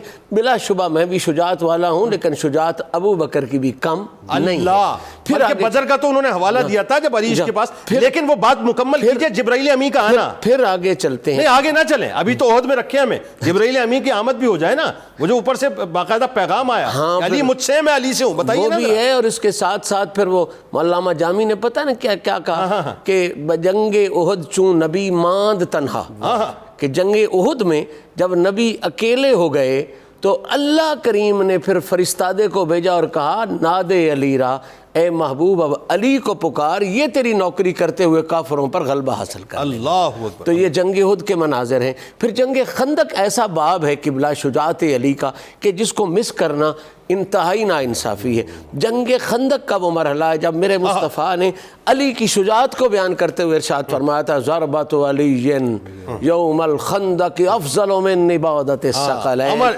لوگوں آج علی کی ایک ضرب جو ہے، علی کی ایک ضرب یہ عبادت ثقلین سے بھاری ہے، دونوں جہانوں کی عبادت سے بھاری ہے۔ تو ضرب ظاہری بات ہے اعلان شجاعت ہوتا ہے، ضرب جو ہے یہ رنگ شجاعت ہوتا ہے۔ تو میں فیصلہ کون دینے والا ہو سکتا ہوں کہ علی کی شجاعت کو میں پڑھوں، جس کو نبی اس رنگ میں پڑھ رہا ہو کہ اس کی آج کی ایک ضرب دونوں جہانوں کی عبادتوں سے افضل ہے۔ یہ وہ علی کی شجاعت کا تعارف ہے جو مصطفیٰ کریم نے کروایا ہے۔ اور پھر چلو خیبر میں اور تمہیں پتہ چلے کہ علی کس شجاع کا نام مرحب دو نیم ہے، سر مقتل پڑا ہوا، اٹھنے کا اب نہیں ہے، یہ مارا علی کا ہے، اٹھنے کا اب نہیں ہے، یہ مارا علی کا ہے۔ اور کیا خوبصورت شعر ہے، کسی کہتا ہے کہ مرحب کا قتل بھی کوئی خیبر میں قتل ہے، مرحب کا قتل بھی کوئی خیبر میں قتل ہے، پھینکا ہے ذوالفقار کا صدقہ اتار کے، پھینکا ہے ذوالفقار کا صدقہ اتار کے۔ وہ شجاعت، وہ کیفیات، ان کی طرف آپ نے اشارہ کیا کہ خیبر کے موقع پر حضور کا یہ کہنا کہ جھنڈا اسے ملے گا جو مجھ اور میرے رب سے بے پناہ محبت کرتا ہے، اور میں اور میرا رب اس سے محبت کرتے۔ اور پھر حضور کا بلانا، علی پاک کو جھنڈا تھمانا، پھر پوچھنے والے کا پوچھنا یا رسول اللہ قیامت والے دن جھنڈا کس کے ہاتھ میں ہوگا؟ تو حضور کا مسکرا کے کہنا تو بتا میرا جھنڈا کس کے ہاتھ میں اچھا لگتا ہے؟ حضور علی ہر میدان میں آپ کا جھنڈا لے کے اترا، فرمایا جس طرح یہاں وفا کر رہا ہوں وہاں بھی لجپالی کروں گا، ادھر اگر جھنڈا علی کو پکڑایا ہے ادھر بھی جھنڈا علی کو۔ اللہ اکبر، اللہ اکبر۔ تو یہ شجاعت کے وہ باب ہیں قبلہ کہ جہاں زندگیاں ختم ہوئیں اور قلم ٹوٹ گئے، پر تیرے اوصاف کا ایک باب بھی پورا نہ ہوا۔ اور پھر یہ باب اکیلا نہیں ہے، خود علی سے پڑھنے سے علی کی شجاعت سمجھ نہیں آتی، پہلے علی کا باب پڑھو تو علی کی شجاعت سمجھ میں آتی ہے۔ ہاں صحیح بات عرض کر رہا ہوں، یہ سمجھنے والی بات ہے۔ ایسے الفاظ چنیدہ میں کہاں سے لاؤں، لفظ میں آپ کی شایان کہاں سے لاؤں، میں تو انسان ہوں قرآن کہاں سے لاؤں، جس کا بیٹا ہو علی اور بھتیجا ہو نبی، اتنا مضبوط مسلمان کہاں سے لاؤں۔ ادھر سے شجاعت شروع ہو رہی ہے اور ایک ایک لمحے شجاعت کا سبق دیا جا رہا ہے۔ علی جان جاتی ہے تو جائے، یہ جان بنی ہی محمد پہ قربان ہونے، وہ شیب ابی طالب سے سبق پڑھائے جا رہے ہیں، کب سے یہ وفاؤں کا سبق مل رہا ہے۔ اور علی نے پھر یہ شیب ابی طالب تو بہت بعد میں ہوا پیر صاحب، سبق تو پہلے سے پڑھایا، بلا شبہ پہلے دن سے سبق کیا پڑھانا ہے، وہ تو تینت میں وفا ہے، تینت میں شجاعت ہے۔ یہ تو بس ان کی اپنی ڈیوٹی تھی کہ میں نے بھی اپنے بیٹوں کو سبق یہی پڑھانا ہے کہ جان بنی ہی محمد پہ قربان ہونے کے لیے۔ اور پھر یہ شجاعت ہی کا رنگ تھا جو آگے تسلسل میں چلا، جو آگے کائنات نے کربلا میں دیکھا ہے۔ اور کمال یہ ہے کہ اس وقت بھی دین بچانے والے علی علیہ السلام کی اولاد تھے، اور اب بھی آگے دین بچانے والے امام مہدی علیہ السلام علی علیہ السلام کی اولاد۔ کیا خوبصورت فکرہ ہے کہ بدر سے لے کر عزیزو دیکھ لو تم کربلا، دین پر جو سب لٹا وہ گھر ابو طالب کا ہے۔ بے شک بات کو آگے بڑھائیے۔ یہ جملہ پڑھ کے میں آج جب اس حاضری میں حاضر ہو رہا تھا تو میں یقین مانیے وہ بار بار اس پہ کھویا ہوا تھا۔ دو باتیں، اور ان دو باتوں کو پرو کر میں سوال آپ کے سامنے رکھ دیتا ہوں۔ اب میری بساط نہیں ہے کہ میں آپ سے کہوں کہ ان کا علمی مقام مرتبہ کون بیان کرے، کیوں؟ اس لیے کہ وہ جو بات میرے ذہن میں اٹکی ہوئی ہے اس کا عقدہ ذرا سا کھولیے کہ 10 حکمتیں اللہ تعالیٰ نے اتاری، اور ان میں سے 9 مولائے کائنات کے حصے میں گئیں اور ایک پورے جہان میں بٹی۔ یہ جو ترکیب ہے اور یہ جو ترتیب ہے اور یہ جو بٹت ہے، یہ کیا ہے، ذرا اس پہ گفتگو کیجئے۔ دوسرا، یہ جو سرکار علیہ السلام کا فرمانا کہ انا مدینۃ العلم والیون بابوہا، مطلب یہ کیسی بات ہے صاحب کہ جس کسی نے داخل ہونا اور علم کی خیرات پانی ہے وہ درے مولائے کائنات سے ہی ہو کے جانا ہے، بے شک، اور جو یہاں نہیں آئے گا تو پھر اس کا مطلب ہے کچھ نہیں پائے گا۔ بتلائیے۔ سبحان اللہ، آپ نے بہت خوبصورت بات کی کہ ہم کیا اور ہمارا علم کیا کہ ہم ان کے علم کی بات کریں کہ جن پر خود علم کو ناز ہے۔ حضرت مولا کائنات کرم اللہ وجہہ الکریم، آپ کے شان علم کے حوالے سے جو میں عاجزانہ عجز اور نیاز پیش کرنا چاہتا ہوں۔ دیکھیے، اللہ تبارک و تعالیٰ نے آدم علیہ السلام کو فرشتوں کے اوپر جب فوقیت اور فضیلت عطا فرمائی اور اس کا اظہار اور اعلان فرمایا، تو وہاں پر جس نقطے جس بنیاد کے اوپر حضرت آدم علیہ السلام کو فضیلت عطا فرمائی وہ فضیلت علم ہے. اس کا مطلب یہ بنتا ہے کہ پھر علم ہی وہ معیار ہے کہ جو علم کے اندر سب سے بڑا ہوگا وہی بڑا ہوگا, جو علم میں اونچا ہوگا وہی اونچا ہوگا, جو علم کے اندر فائق ہوگا وہی فائق ہوگا. تو اللہ تبارک و تعالی نے وہاں بھی علم کو معیار بنایا. اور یہاں اگر ہم دیکھیں کہ آقا علیہ الصلوۃ والسلام نے حضرت مولا کائنات کرم اللہ وجہہ الکریم کے علم مبارک کے بارے میں خود جو اپنے فرامین ارشاد فرمائے, ایک یہ کہ انا مدینۃ العلم وعلی بابھا, میں علم کا شہر ہوں اور علی اس کا دروازہ ہے. اور اب جسے علم چاہیے فلیأت الباب, جسے اب علم چاہیے اب اسی دروازے پر آئے, یہاں آ کر سائل بنے اور یہیں سے علم کی خیرات بٹے گی. گویا علم ولایت بھی یہیں سے ملے گا اور علم نبوت کی خیرات بھی یہیں سے ملے گی. جسے چاہیے وہ یہاں آئے اور یہاں سے حاصل کرے. پھر آقا علیہ الصلوۃ والسلام کا حکمت کے بارے میں, چونکہ علم کے ساتھ دوسرا لفظ استعمال ہوتا ہے حکمت, یہ کئی اعتبارات سے ہم معنی ہیں, مترادفات ہیں, کئی اعتبارات سے حکمت اعلیٰ ہے, افضل ہے, اس کو فضیلت حاصل ہے. تو آقا علیہ السلام نے علم کو بھی حضرت مولا کائنات کے ساتھ جوڑا ہے اور حکمت کو تو یوں جوڑا ہے. فرمایا کہ اللہ تعالیٰ نے 10 حکمتیں نازل حکمت کے 10 حصے بنائے جو زمین پر اتارے ہیں, اور ان میں سے 9 حصے حکمت کے علی المرتضیٰ کو. اللہ اکبر, اس بات کو کھولیے. اور باقی ایک حصہ جو ہے وہ ساری خلق میں تقسیم فرما دیا. اچھا, حکمت جو ہے نا, علم اور حکمت کا جب آپ تقابل کرتے ہیں تو اس میں ایک فرق یہ ہے کہ علم وہ ہے جو کچھ نہ کچھ ظاہر ہو, حکمت اسے کہتے ہیں جو ظاہر نہ ہو, جو چھپی ہوئی شے ہو. اور اس چھپی ہوئی شے کو, پردے کے اندر چھپی ہوئی شے کو نکال لینا, یہ وہی نکال سکتا ہے کہ جو صرف ظاہر کی آنکھ سے نہ دیکھتا ہو بلکہ باطن بھی ایسا دیکھنے والا ہو کہ وہ جب بھی کسی شے کو دیکھے اس کی حقیقت کو دیکھے تو اس کا پردہ چیر کر اس کی چھپی ہوئی حقیقت کو جانے. اللہ اکبر, اللہ اکبر, وہ نگاہ چاہیے, وہ چاہیے تھی. تو علم کے لیے بھی میرے آقا نے علی المرتضیٰ کو یہ شان عطا فرمائی, حکمت کے لیے بھی یہ شان عطا فرمائی. اور وہ علم اور حکمت کا سنگم بن کر جب پیکر علی کا ہوا تو نظارے کیا ہوئے, نظارے کیا ہوئے آپ دیکھ لیجئے. صحابہ کرام کہتے ہیں آقا علیہ السلام کے بعد ہم نے کسی کو یہ کہتے ہوئے نہیں سنا, نہ کوئی یہ دعوے دار ہو سکتا تھا نہ ہوا, سلونی اما شئتم, سلونی اما شئتم, سلونی اما شئتم, جو چاہتے ہو مجھ سے پوچھو. یہ فرمان یا تو فقط مسجد نبی کے منبر پر مصطفیٰ کا تھا یا یہ اعلان علی المرتضیٰ کا تھا, جو پوچھنا چاہتے ہو پوچھو. اور جو پوچھنا چاہتے ہو پوچھو. آپ فرماتے ہیں کہ قرآن کی کوئی ایک آیت ایسی نہیں ہے, ایک آیت ایسی نہیں ہے جس کے بارے میں میں کم سے کم 4 چیزیں آپ کو نہ بتا سکوں. یہ کہ وہ کب نازل ہوئی, کہاں نازل ہوئی, میدان میں یا پہاڑ پہ نازل ہوئی, کس بارے میں نازل ہوئی, کس مسئلے میں یا کس فرد کے بارے میں نازل ہوئی. اس کا ظاہر بھی مجھے معلوم, اس کے ظاہر کو بھی جانتا ہوں, میں اس کے باطن کو بھی جانتا ہوں. اللہ اکبر, اللہ اکبر. تو ظاہر وہ تھا جو علم ہے اور باطن وہ تھا جو حکمت ہے. واہ واہ واہ واہ. آقا علیہ الصلوۃ والسلام, اور اسی لیے فرمایا کہ حکمت جو ہے مومن کی گمشدہ میراث ہے, جہاں سے ملے اسے حاصل کر, یہ وہی حکمت ہے. وہ حکمت ہے اور وہ حکمت کی خیرات ہے. خزانہ تو علی کے پاس ہے, وہ حکمت کی خیرات ہے, خزانہ تو علی کے پاس ہے. اور یہاں میں یہ بات عرض کرنا چاہتا ہوں کہ دیکھیے آپ نے پھر جب اس کا اظہار فرمایا تو اظہار کیسے ہوا. حافظ آقا علیہ السلام کے پردہ فرمانے کے بعد ہی اس کا جوبن نظر آنا تھا. بے شک. تو حضرت صدیق اکبر سے لے کر حضرت عثمان غنی تک جب بھی کوئی اہم مسئلہ درپیش ہوا اس کی رہنمائی فقط در مولا کائنات سے ہوئی. بلکہ صحابہ یہاں تک کہتے ہیں کہ ہم بچتے تھے اور خوف کھاتے تھے اس مسئلے سے کہ جس مسئلے میں علی موجود نہ ہو, کہ اس کا فیصلہ کیسے کریں. دیکھیں حضرت صدیق عمر کی دعا ہے, علی اگر نہ ہوتے, حضرت عمر رضی اللہ تعالیٰ عنہ فرماتے ہیں لولا علی لہلک عمر. اور یہی کلمات حضرت عثمان غنی کے بارے میں بھی مروی ہوئے ہیں ایک مسئلے میں.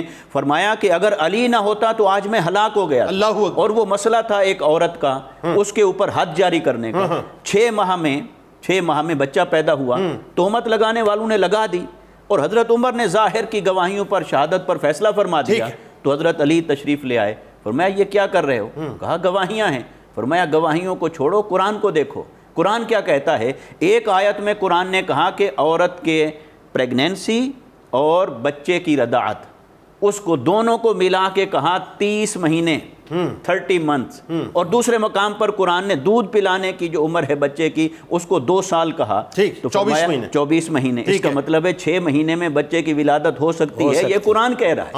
یعنی یہ دیکھیے نا کہ یہ چھپی ہوئی شے تھی جو کسی آنکھ نے نہ دیکھا، وہ علی نے دیکھا۔ اللہ اور پھر اسی طرح ایک آخری اور بات کمال یہ کہ حضرت عمر فاروق اسی انداز سے ریگارڈ بھی کرتے تھے کہ جب مولائیت کا اعلان ہوا تو سر جھکا کر مولائیت کو تسلیم۔ دیکھیے حضرت صدیق اکبر ہوں وہاں بھی اعتراف نظر آتا ہے، حضرت مولا کائنات ہوں وہاں بھی اعتراف نظر آتا ہے، حضرت عمر ہوں وہاں بھی اعتراف نظر آتا ہے، حضرت عثمان ہوں وہاں بھی یہ اعتراف نظر آتا ہے، حضرت مولا کائنات کے علم کا بھی، حکمت کا بھی، شجاعت کا بھی۔ اور اب پتہ نہیں آپ کے پاس وقت کتنا ہے، لیکن ایک بات میں ضرور کرنا چاہتا ہوں، وہ یہ کرنا چاہتا ہوں کہ ایک واقعہ اور آیا اسی طرح، حکمت چھپی ہوئی بات۔ ایک شخص آ گیا جی ہمارے پاس 17 اونٹ ہیں اور ہم 3 حصے دار ہیں، اور حصے یوں طے ہوئے تھے کہ ایک کا ہے آدھا حصہ، ٹھیک ہے، اور ایک کا ہے تیسرا حصہ، ایک کا ہے تیسرا حصہ اور ایک کا ہے 9واں حصہ، ٹھیک۔ اب یہ جو 17 ہیں یہ نہ تو 2 پر تقسیم ہوتا ہے، نہ یہ 3 پر تقسیم ہوتا ہے، نہ یہ 9 پر ہوتا ہے۔ تو اب نہ کوئی ایسا حل بتائیں کہ نہ اونٹ کو بیچ کر قیمت تقسیم کرنی پڑے نہ کاٹنا پڑے۔ آپ نے فرمایا ٹھہرو، آپ نے اپنے غلام کو کہا ایک اونٹ لے کر آؤ، وہ ایک اونٹ لے آئے، آپ نے ان 17 کی صف میں کھڑا کر دیا، فرمایا اب کتنے ہو گئے؟ 18 ہو گئے۔ فرمایا جس کا آدھا حصہ تھا وہ یہاں سے 9 لے، ٹھیک ہے، تو وہ 9 لے کے چلا گیا۔ فرمایا اب جس کا چھٹا حصہ تھا وہ ان میں سے تیسرا حصہ تھا وہ تقسیم کرے، تو 6 آئے، 6 دیے 18، تو فرمایا کہ وہ 6 لے کے چلا جائے، تو 6 اور 9 کتنے ہو گئے؟ 12 ہو گئے، 6 اور 15 ہو گئے۔ تو فرمایا کہ جس کا 9واں حصہ بنتا تھا اس کو 2 آئے، تو وہ 2 لے کے چلا جائے، تو 17 وہ لے کے چلے گئے، اور ایک اونٹ حضرت علی رضی اللہ تعالیٰ عنہ کے غلام واپس لے کر چلے گئے۔ ان کا مسئلہ بھی حل فرما دیا، اور کس طرح دیکھیے یہ خالی میتھمیٹکس نہیں ہے، یہ حکمت ہے، وہ جو نگاہ علی دیکھتی ہے وہ کوئی نہیں دیکھ سکتا۔ واہ کیا، یعنی یہ صرف مائنس پلس کی کیلکولیشن نہیں ہے، یہ مولا کائنات کی فراست ہے، ان کی حکمت ہے۔ ہمارے ساتھ جڑے رہے ناظرین، سرکار علیہ السلام کی بارگاہ میں، ان کی آل کی بارگاہ میں ہدایے پیش کیجئے درود پاک کے۔ لوٹ کے ایک بہت ہی اہم ترین سوال، میرا خیال ہے کہ اس دور کا انتہائی اہم ترین سوال ہے، اور یہ جو مطلب یہ جو آتش فشاں جو ایک لاوا بنا ہوا ہے، اور اس وقت امت میں کیا بلکہ یوں کہیے پاکستان میں خاص طور پہ، اور یہ بھی صرف اس سوشل میڈیا کی وجہ سے، یہ جو تفریق جو پیدا کی جا رہی ہے کہ وہ اور تھے، کوئی اور نہیں تھا صاحب، سب کے اپنے اپنے رنگ تھے۔ لیکن ایک جملہ ادا کر دیتا ہوں، ان سارے رنگوں کو ملا لیجئے نا، جہاں صحابہ کا رنگ بھی ہے، جہاں اہل بیت کا رنگ بھی ہے، ان سارے رنگوں کو ملا لیجئے تو رنگ مصطفیٰ صلی اللہ علیہ وآلہ وسلم بنتا ہے، بس کوئی جدا نہیں ہے۔ صحابہ کرام کس انداز سے مولا کائنات کی تکریم کرتے تھے، ان سے محبت کرتے تھے، یہ لوٹ کے آپ کو بتلاتے ہیں۔ درود پاک پیش کیجیے۔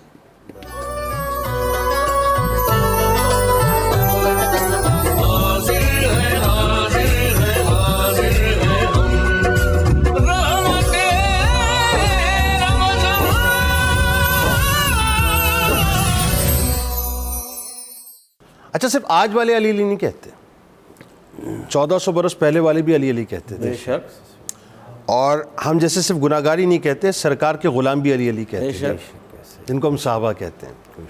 مسئلہ یہ ہے کہ یہ جو تفریق پیدا ہو گئی نا، ذرا پیر صاحب اس پہ بات کیجئے، وہاں تو محبتیں، اکرام، الفتیں کچھ اور ہی تھی مولا کائنات کے ساتھ صحابہ کرام کی، اور اسی طرح سے صحابہ کرام سے مولا کائنات کی جو محبت تھی، بتلائیے ذرا۔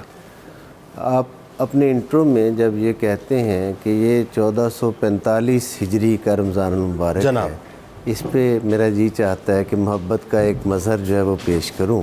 جناب حضرت عمر فاروق رضی اللہ تعالیٰ کا دور خلافت ہے، ایک قضیہ ہوا، وہ بات الگ ہے، لمبی ہے۔ مسلمانوں کا اس وقت تک کوئی اپنا سال نہیں تھا، تقویم جنتری نہیں تھی، کیلنڈر نہیں تھا۔ بالکل ٹھیک۔ حضرت عمر فاروق رضی اللہ تعالیٰ نے مجلس مشاورت منعقد کی اور کہا کہ ہمیں اپنا ایک کیلنڈر اسلامی بنانا چاہیے، اور اس کیلنڈر کو کہاں سے شروع کریں، کیسے بنائیں، کیا ہے۔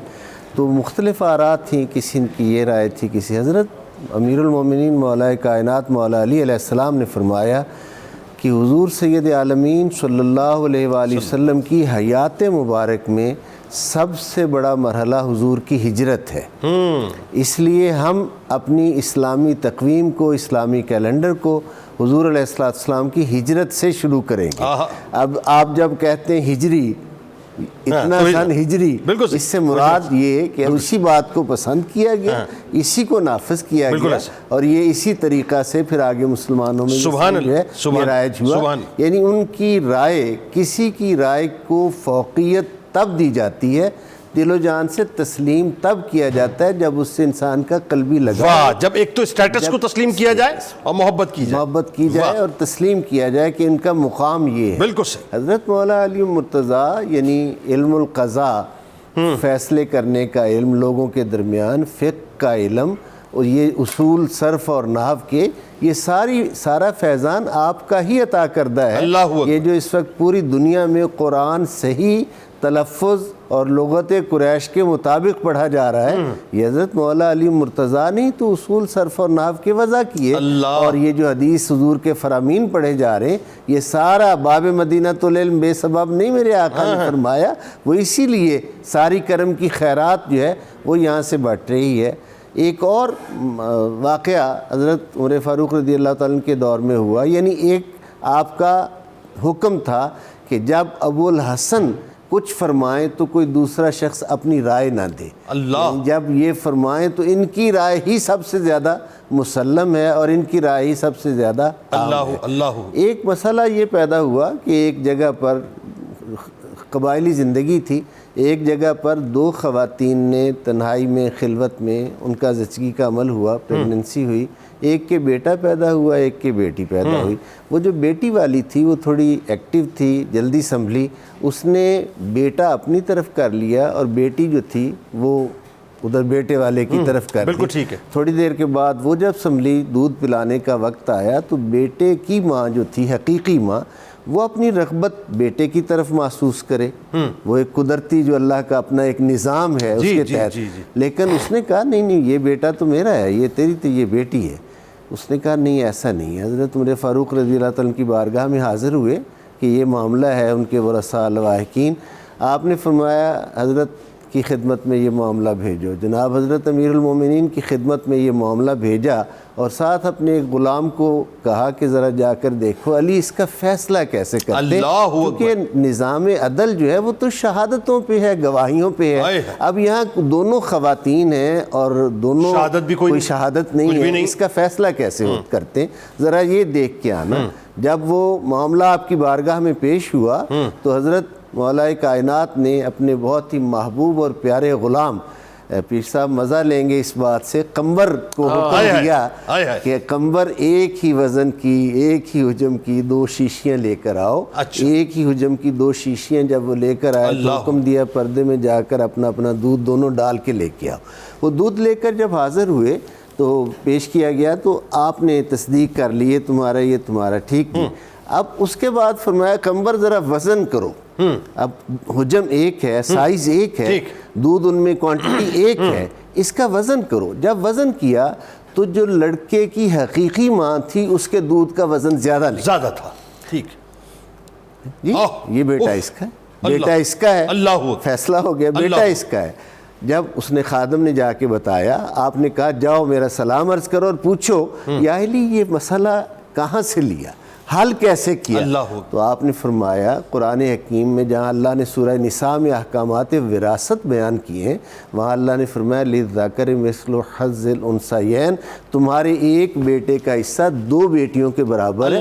جو رب ہمیں یہ حکم دے رہا ہے وہ بیٹے کی ماں کو قوت والا دودھ عطا کرتا ہے، کیونکہ بیٹے نے کل کو خاندان کی کفالت کرنا۔ اللہ اکبر، وہ جو مفتی صاحب نے حکمت والی بات کی ہے، یہ حکمتیں ہیں کہ اس گہرائی تک نظر جو ہے حضرت مولا علی مرتضیٰ کی پہنچتی ہے، جہاں تک ویسے تو سبھی ہستیاں بارگاہ نبوی سے فیضیاب ہیں، وحی الہی حضور کی زبان سے سن رہی سارا کچھ، لیکن چونکہ حکمت خاص طور پر اللہ کی طرف سے انہیں ودیت کی گئی تھی، حضور نے اعلان فرمایا تھا کہ اعلان فرمانے کا مقصد یہی تھا کہ جب تک یہ تمہارے درمیان موجود ہیں ان سے استفادہ کرتے رہنا، اکتساب فیض کرتے رہنا، جہاں کوئی مشکل آئے میرے بعد مشکل کشا تمہارے درمیان موجود ہے۔ اور آپ دیکھیے ایسا ہوا یعنی تینوں خلفائے راشدین کے ادوار آپ دیکھیے تو مشیر خاص کی حیثیت سے، مین ایڈوائزر کی حیثیت سے، بلکہ یوں کہیے کہ حکومت چلانے کی حیثیت سے جو ہے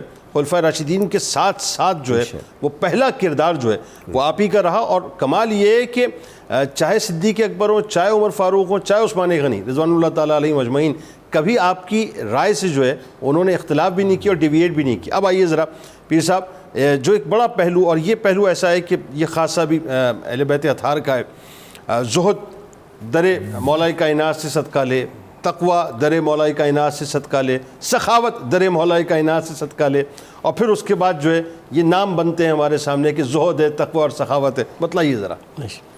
وہ جو بات چھڑی تھی نا جی کہ صحابہ کی عقیدت کیسے ہے، اور یہ آج کا نعرہ نہیں 1400 سال پہلے کا ہے، تو اس حوالے سے ایک جملہ دے کے آگے چلوں گا کہ خدا نے خود بتایا ہے علی کتنا ضروری ہے، محمد نے تو بس ہاتھ اٹھا کے دکھایا ہے علی کتنا ضروری ہے. خدا نے خود بتایا ہے علی کتنا ضروری ہے، محمد نے دکھایا ہے علی کتنا ضروری ہے.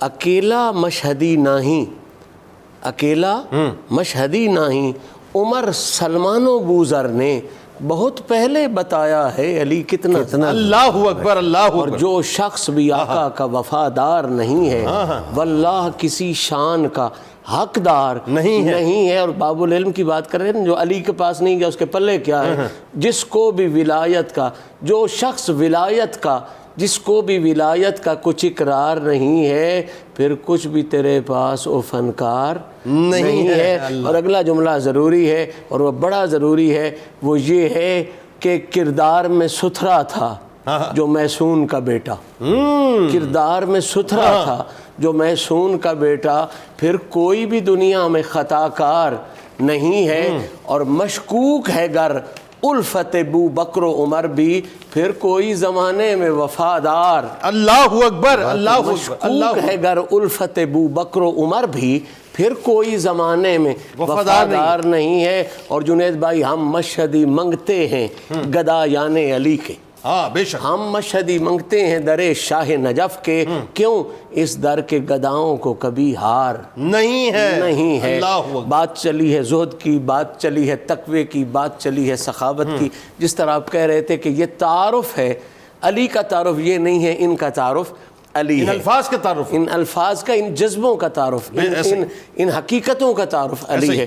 میں کیسے وہ منظر پیش کروں اس کی سخاوت کے لیے؟ میں کیا کہوں جس کی سخاوت کے لیے اللہ قرآن نازل فرماتا ہے، یہ وَيُطْعِمُونَ الطَّعَامَ عَلَىٰ حُبِّهِ مِسْكِينًا وَيَتِيمًا وَأَسِيرًا اور إِنَّمَا نُطْعِمُكُمْ لِوَجْهِ اللَّهِ لَا نُرِيدُ مِنكُمْ جَزَاءً وَلَا شُكُورًا.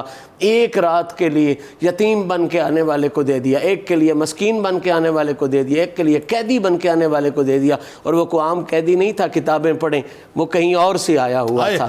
ہاں، علی نے رنگیا جویں جہانوں، زمانے نوں کوئی رنگ نہیں سکدا. حسین صبراں دی حد مکائی، ہن اگے کوئی بھی لنگ نہیں سکدا. یتیم قیدی غریب بن کے اسانو روح القدس نے دسیا، اسانو روح القدس نے دسیا، اسانو روح القدس نے دسیا. شریف اس در تو سنگ نہیں سکدا، کمینہ حیدر تو مانگ نہیں سکدا. یہ باب ہی وہ ہے جہاں سے شریف مانگتے ہیں. یہ دنیا میں جتنے شریف ہیں، وہ لاہور شریف ہو، کراچی شریف ہو، سیون شریف ہو، ان سے پوچھنا تمہارے پاس آیا کدھر سے ہے، تو جواب یہ ہوگا یہ سخی علی کا دیا ہوا ہے. یہ سخی آدم سے لے کے حشر تک کل اولیاء کے پاس، کل اولیاء کے پاس جو کچھ بھی مشہدی ہے وہ بخشا علی کا ہے. ان کی سخاوت کو کیسے گن سکتے ہو؟ قرآن انما ولیکم اللہ ورسولہ والذین آمنوا الذین یقیمون الصلاۃ ویؤتون الزکاۃ وہم راکعون. جو حالت رکوع میں بھی سخاوت کر دے، ایسے سخی کو علی ہی کہتے ہیں، اور کون ایسا ہے؟ اور وہ جو آیہ مبارکہ آئی ہے کہ جب رسول اللہ کریم کی بارگاہ میں جاؤ تو پہلے اللہ کے راستے میں خرچ کر کے جاؤ. تمام مفسرین متفق ہیں اس آیت پر اکیلا عمل کرنے والا علی ہے، کیونکہ اس کے بعد یہ آیت منسوخ ہو گئی ہے، صرف علی نے عمل کیا. آخری جملہ جنگ صفین کے موقع پر ایک ایسا منظر آیا کہ جو علی کے مقابلے پہ لڑ رہا تھا، علی نے وار کیا، اس کی تلوار ٹوٹ کے گر گئی. اب دیکھو اس نے بھی کیا سمجھا، جب گر گئی نہتھا ہو گیا، علی کو کہنے لگا علی مجھے اپنی تلوار دے. بس یہ جملہ سن لیں، علی مجھے اپنی تلوار دیں۔ علی نے ایک لمحے کے لیے بھی نہیں سوچا، فوراً تلوار اس کو پکڑا دی جو حملہ کر رہا تھا۔ اب وہ تلوار لے کے آگے بڑھ رہا ہے، لیکن وہ بڑھتے ہوئے کانپ رہا ہے، علی دیکھتے ہوئے مسکرا رہا ہے۔ وہ بڑھتے ہوئے تلوار لے کے ڈر رہا ہے، علی پورے اطمینان کے ساتھ کھل رہا ہے۔ جب قریب آیا اور اس نے تلوار کا وار کرنا چاہا تو اس نے ایک سوال کیا، بس وہی سوال میرے سوال کا جواب ہے اور آپ کے سوال کا جواب ہے۔ اس نے کہا علی کئی دنیا میں ایسا بھی ہوا ہے کوئی بندہ جو اپنے قاتل کو اپنی تلوار دے، اللہ جو اپنے قاتل کو اپنی تلوار دے؟ تو علی نے کہا قاتل کو نہیں دی ہے، میں نے سائل کو تلوار دی۔ اللہ اکبر، یعنی سخاوت یہاں بھی ہے۔ یہ سخاوت ادھر سے ہے، اور یہی سخاوت آگے چلی تو عزیز میاں مرحوم کہتا تھا کہ قاتل نے سر طلب کیا، مولا نے دے دیا، رکھے گا یاد وہ بھی سخاوت حسین کی۔ اللہ کریم میری اور بات جب آ گئی ہے قاتل کی، ابن ملجم ملعون کی، تو ذرا شہادت کا منظرنامہ مفتی صاحب ذرا بیان کیجئے، اور چونکہ وقت بہت کم ہوگا تو میں چاہتا ہوں اس کے ساتھ جو وصیت آپ نے فرمائی تھی وہ ذرا مربوط کر دیجئے۔ پورا دین وصیت۔ سبحان اللہ۔ جی جنید بھائی، حضرت مولا کائنات حضرت علی المرتضیٰ کرم اللہ وجہ الکریم، آپ کو اللہ تبارک و تعالی نے جہاں ہر نعمت سے نوازا تو وہاں یہ کیسے ہو سکتا تھا کہ آپ شہادت کی نعمت سے بہرہ مند نہ ہوتے؟ تو لہٰذا اللہ تبارک و تعالی نے آپ کو یہ بھی عطا فرمائی، اور آپ نے فرمایا چونکہ وقت کے دامن میں گنجائش کم ہے، میں چیزوں کو اختصار سے آپ کے سامنے عرض کرتا ہوں کہ جب حضرت مولا کائنات خوارج کے خلاف جو جنگ لڑی گئی، نہروان اس سے واپس آئے تو 3 خارجیوں نے 3 ہستیوں کو قتل کرنے کا پلان بنایا، ٹھیک، کیونکہ ان کے مطابق ان الحکم الا للہ، وہ ان کا اپنا تھیوری تھی، قرآن مجید کی اس آیت سے غلط استدلال تھا۔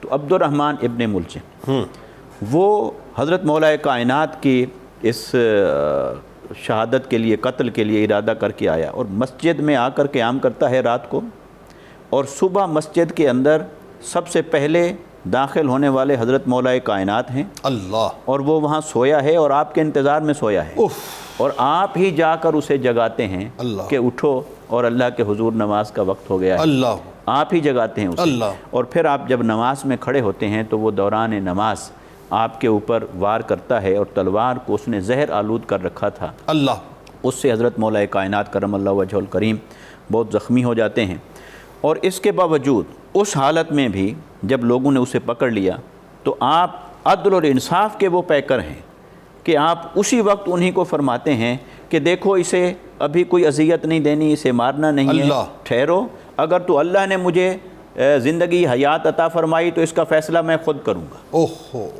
اور یعنی ایکسٹرا جوڈیشل کلنگ کا اس وقت مولا کائنات نے یعنی دیکھیں، یعنی خود پر بیت رہی ہے، بیتی ہوئی ہے، قاتل سامنے ہے، اسے پکڑ لیا گیا ہے، مگر آپ فرماتے ہیں نہیں، اگر تو میں زندہ بحیات رہا تو میں خود فیصلہ کروں گا کہ میں نے اسے معاف کرنا ہے یا اس سے بدلہ لینا ہے۔ اور یہ 19 رمضان المبارک جو ضرب لگی آپ کو، 19 رمضان ضرب لگی، اور پھر 2 دن بعد آپ کی شہادت ہوتی ہے، اور ادروائز یہ کہ اس کو آپ نے صرف ایک ضرب لگا کے قصاص کا بدلہ لینا۔ اللہ، یعنی یہاں پہ بھی انصاف کو ملحوظ رکھا، اس سے زیادہ تکلیف نہ ہو، یعنی اسے اذیت دے کر قتل نہیں کرنا، کیونکہ وہ حقدار تو کئی اذیتوں کا تھا، بالکل ٹھیک ہے، مگر یہ کہ آپ یہ بھی ہدایت فرما رہے ہیں، اور حتیٰ کہ پھر آپ کی شہادت ہو جاتی ہے اور اس کو پھر قصاص کے طور پر قتل کر دیا گیا۔ مگر حضرت مولا کائنات نے اپنی شہادت سے قبل جو وصیت کے کلمات ارشاد فرمایا، وہ وصیت کے کلمات میں اپنے دونوں شہزادوں کو بھی ایڈریس کیا، اور انہی کے واسطے اور وسیلے سے پھر آپ ساری امت کو ایڈریس فرما رہے تھے، اور اس حال میں بھی جو کچھ آپ فرما رہے ہیں وہ کلمات دیکھیے، جیسے میرے آقا صلی اللہ علیہ وسلم نے حجت الوداع کے موقع پر جو خطبہ دیا تھا، اور وہ انسانیت کے حقوق کا ایک چارٹر بنا، یقیناً اگر آپ حضرت مولا کائنات کی ان وصیتوں کو تفصیل سے پڑھیں تو وہی خطبہ حجت الوداع کا رنگ جھلکتا ہوا نظر آتا ہے کہ دین کی بنیادوں کو اور دین کے اصولوں کو کس طریقے سے اور کس شان کے ساتھ آپ بیان فرمائیں۔ آپ فرماتے ہیں اوصیکم بتقوی اللہ اور اوصیکم بتقوی اللہ، اگر وہی دونوں حضرات مخاطب ہیں شہزادے تو فرمایا میں تم دونوں کو تقوی کی وصیت کرتا ہوں، اللہ، اور پھر انہی کے واسطے سے جمی امت کو آپ یہی فرما رہے ہیں میں تمہیں تقوی کی وصیت کرتا ہوں۔ گویا سب سے پہلی وصیت جو آپ کی زبان پاک سے ادا ہوتی ہے وہ تقوی کی ہے، اور آج ہم کہاں کھڑے ہیں؟ ان کی محبت کا دم بھرنے والے کہاں کھڑے ہیں؟ ہماری زندگی تقویٰ کی کیا تصویر پیش کرتی ہے؟ پھر آپ اسی طرح فرماتے ہیں وَقُولَا بِالْحَقِّ، اور دیکھو یہ بھی تمہیں میں وصیت کرتا ہوں کہ جب بھی بولنا ہے حق بولنا، حق کے علاوہ تمہاری زبان پر کچھ نہیں ہونا چاہیے۔ وَعْمَلَا لِلْأَجْرِ، اور پھر جو بھی عمل کرو، عبادت کرو، وہ نہ مخلوق کے خوف سے کرنا ہے، نہ کسی لالچ میں کرنا ہے، صرف اور صرف اللہ کی بارگاہ سے اجر پانے کے لیے کرنا ہے۔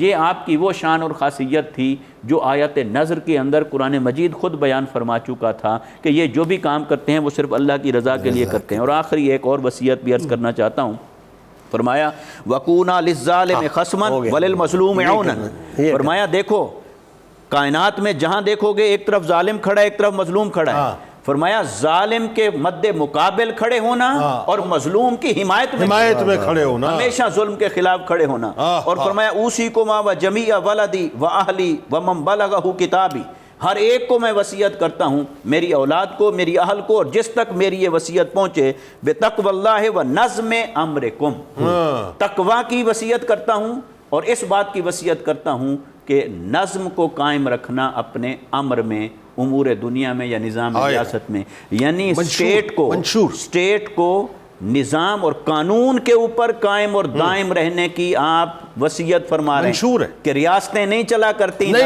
نظم نہ ہو، یعنی یہ انڈیویجول منشور بھی ہے اور یہ اسٹیٹ کے لیے منشور بھی ہے، یہ مولا کائنات کا پورا دین، پورا دین، بالکل ایسا پورا۔ ناظرین ہمارے ساتھ جڑے رہیے، ظاہر ہے مولا کائنات کی شہادت کا موقع ہے، 21 رمضان المبارک ہے، لیکن وہی بات کہ ہم ان کے ذکر کا حق ادا نہیں کر سکتے۔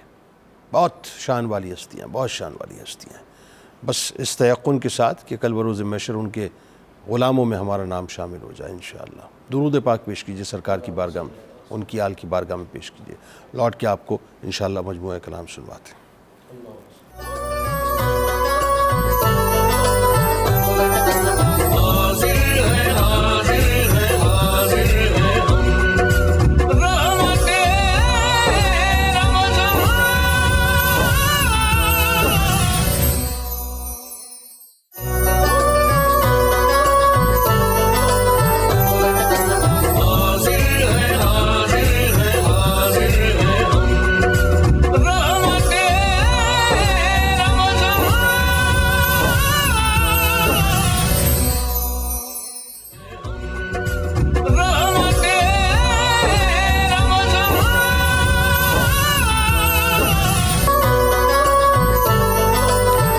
جناب ایک بار پھر میں آپ کو خوش آمدید کہتا ہوں۔ رحمت رمضان کی خصوصی براہ راست نشریات اور قصص الانبیاء میں آج حضرت مریم سلام اللہ علیہ کی پاک دامنی اور حضرت عیسیٰ علیہ السلام کی گواہی پر بات ہوگی۔ ناظرین کرام، حضرت عیسیٰ علیہ السلام کی والدہ ماجدہ حضرت مریم سلام اللہ علیہ کے والد کا نام عمران تھا، جو حضرت مریم سلام اللہ علیہ کے دنیا میں تشریف لانے سے پہلے ہی وصال فرما گئے تھے۔ حضرت مریم سلام اللہ علیہ کے والد ماجد جناب عمران حضرت سلیمان علیہ السلام کی اولاد میں سے تھے۔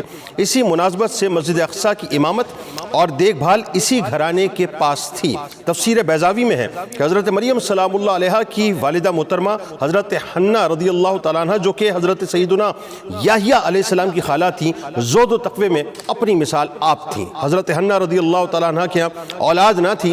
ایک روز آپ نے درخت کے سائے میں ایک چڑیا دیکھی جو اپنے بچے سے پیار کر رہی تھی اور اسے بہت ہی پیار سے دانہ کھلا رہی تھی۔ یہ منظر دیکھ کر آپ کا دل بھر آیا اور بارگاہ الہی میں اولاد کی دعا کی، پروردگار عالم نے اسی طرح مجھ کو بھی اپنی طرف سے ایک اولاد عطا کرنی ہے، اور میں دعا کرتی ہوں تاکہ وہ میری آنکھوں کا نور بنے اور میرے دل کا سرور بنے۔ بے قرار دعا کی قبولیت جو ہے باقاعدہ ہوتی ہے، اور حضرت حنہ رضی اللہ تعالیٰ عنہ نے چند روز بعد محسوس کیا کہ وہ امید سے ہو گئی ہیں۔ حضرت حنہ کو ناظرین اس احساس سے اس درجے مسرت ہوئی کہ انہوں نے نظر مان لی کہ جو بچہ پیدا ہوگا اس کو ہیکل یعنی مسجد اقصیٰ کی خدمت کے لیے وقف کر دوں گی۔ لیکن خدا کا کرنا ایسا ہوا کہ جب ولادت ہوئی تو بیٹی کی تھی۔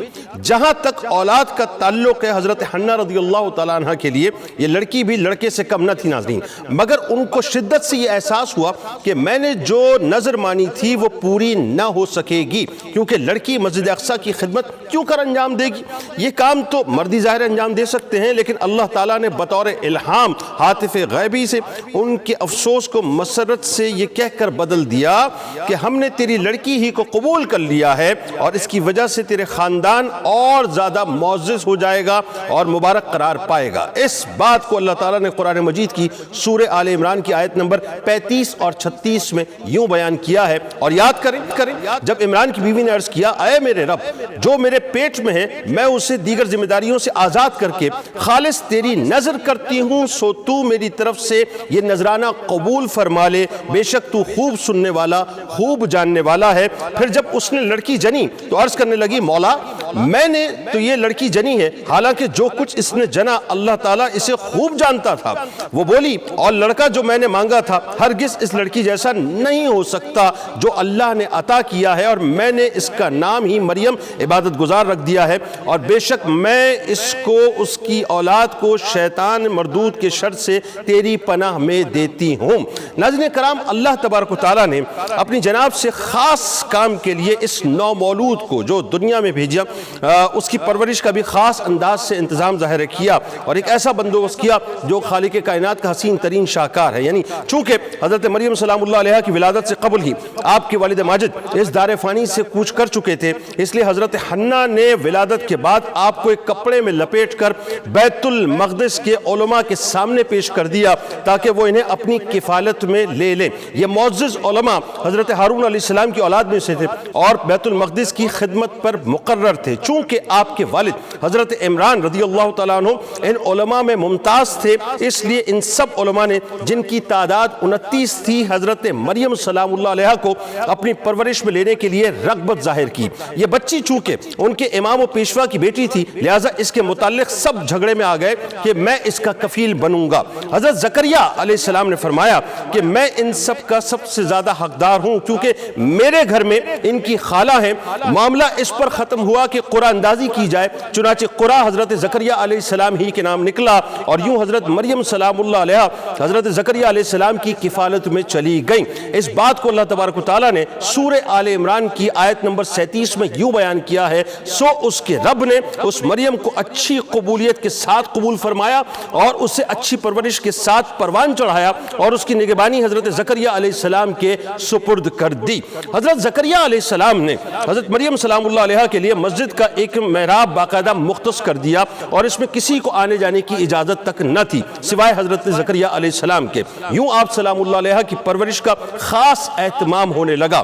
حضرت مریم سلام اللہ علیہ ناظرین دوسرے بچوں کی بنسبت بہت تیزی کے ساتھ بڑھتی تھی، اور یہ بھی ظاہر قدرت کا ایک شاہکار ہے کہ مفسرین کہتے ہیں کہ آپ ایک دن میں اتنا بڑھتی تھیں جتنا اور بچے ایک سال میں بڑھتے تھے۔ آپ سلام اللہ علیہ کو اللہ تبارک و تعالیٰ نے خاص فضل و شرف سے نوازا۔ تفسیر بیضاوی میں ہے کہ آپ رضی اللہ تعالیٰ عنہ کے پاس جنت سے بے موسم پھل آتے تھے۔ آپ سلام اللہ علیہ کو اللہ تبارک و تعالیٰ نے خاص فضل و شرف سے نوازا تھا۔ تفسیر بیضاوی میں ہے کہ آپ سلام اللہ علیہ کے پاس جنت سے بے موسم پھل بھی باقاعدہ اسی انداز سے آتے رہتے تھے۔ ایک مرتبہ حضرت زکریا علیہ السلام نے حضرت مریم سلام اللہ علیہ کے پاس بے موسم پھل پا کر آپ سے سوال کیا کہ یہ پھل آپ کے پاس کہاں سے آتے ہیں؟ تو حضرت مریم سلام اللہ علیہ نے جواب دیا کہ یہ اللہ پاک کی طرف سے ہے۔ اس بات کو اللہ تعالیٰ نے قرآن مجید کی سورہ آل عمران کی آیت نمبر 37 میں یوں بیان کیا ہے کہ جب بھی زکریا علیہ السلام اس کے پاس عبادت گاہ میں داخل ہوتے تو وہ اس کے پاس نئی سے نئی کھانے کی چیزیں موجود پاتے۔ انہوں نے پوچھا اے مریم یہ چیزیں تمہارے لیے کہاں سے آتی ہیں؟ اس نے کہا یہ رزق اللہ کے پاس سے آتا ہے، اور بے شک اللہ جسے چاہتا ہے بے حساب رزق عطا کرتا ہے۔ حضرت زکریا علیہ السلام ناظرین یہاں اولاد نہ تھی، جانتے ہیں آپ اس بات کو، ظاہر تاریخ میں یہ بات رقم ہے، چنانچہ جس مقام میں حضرت مریم سلام اللہ علیہ کی مذکورہ کرامات ظاہر ہوئیں وہیں حضرت زکریا علیہ السلام نے پاکیزہ اولاد کی دعا مانگی جس کو اللہ تبارک و تعالیٰ نے شرف قبولیت بخشا۔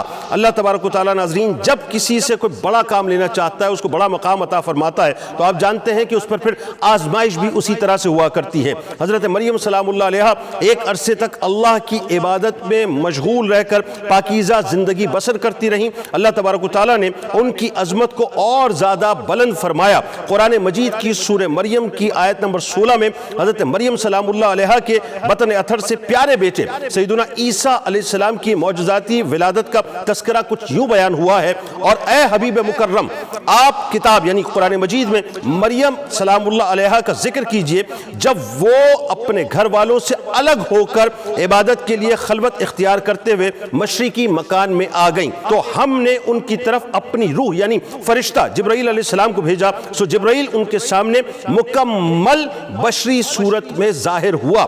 جب حضرت جبرائیل علیہ السلام بشری لباس میں سیدہ مریم سلام اللہ علیہا کے سامنے آئے تو سیدہ مریم سلام اللہ علیہا کے دل میں یہ بات آئی کہ میں نے تو لوگوں سے مکمل طور پر علیحدگی صرف اس لیے اختیار کی تھی کہ یکسوئی کے ساتھ اپنے خالق کائنات کی عبادت میں مصروف رہ کر حسن مطلق اور حسن حقیقی کا نظارہ کر سکوں، لیکن یہ انسانی شکل میں کون آ گیا ہے؟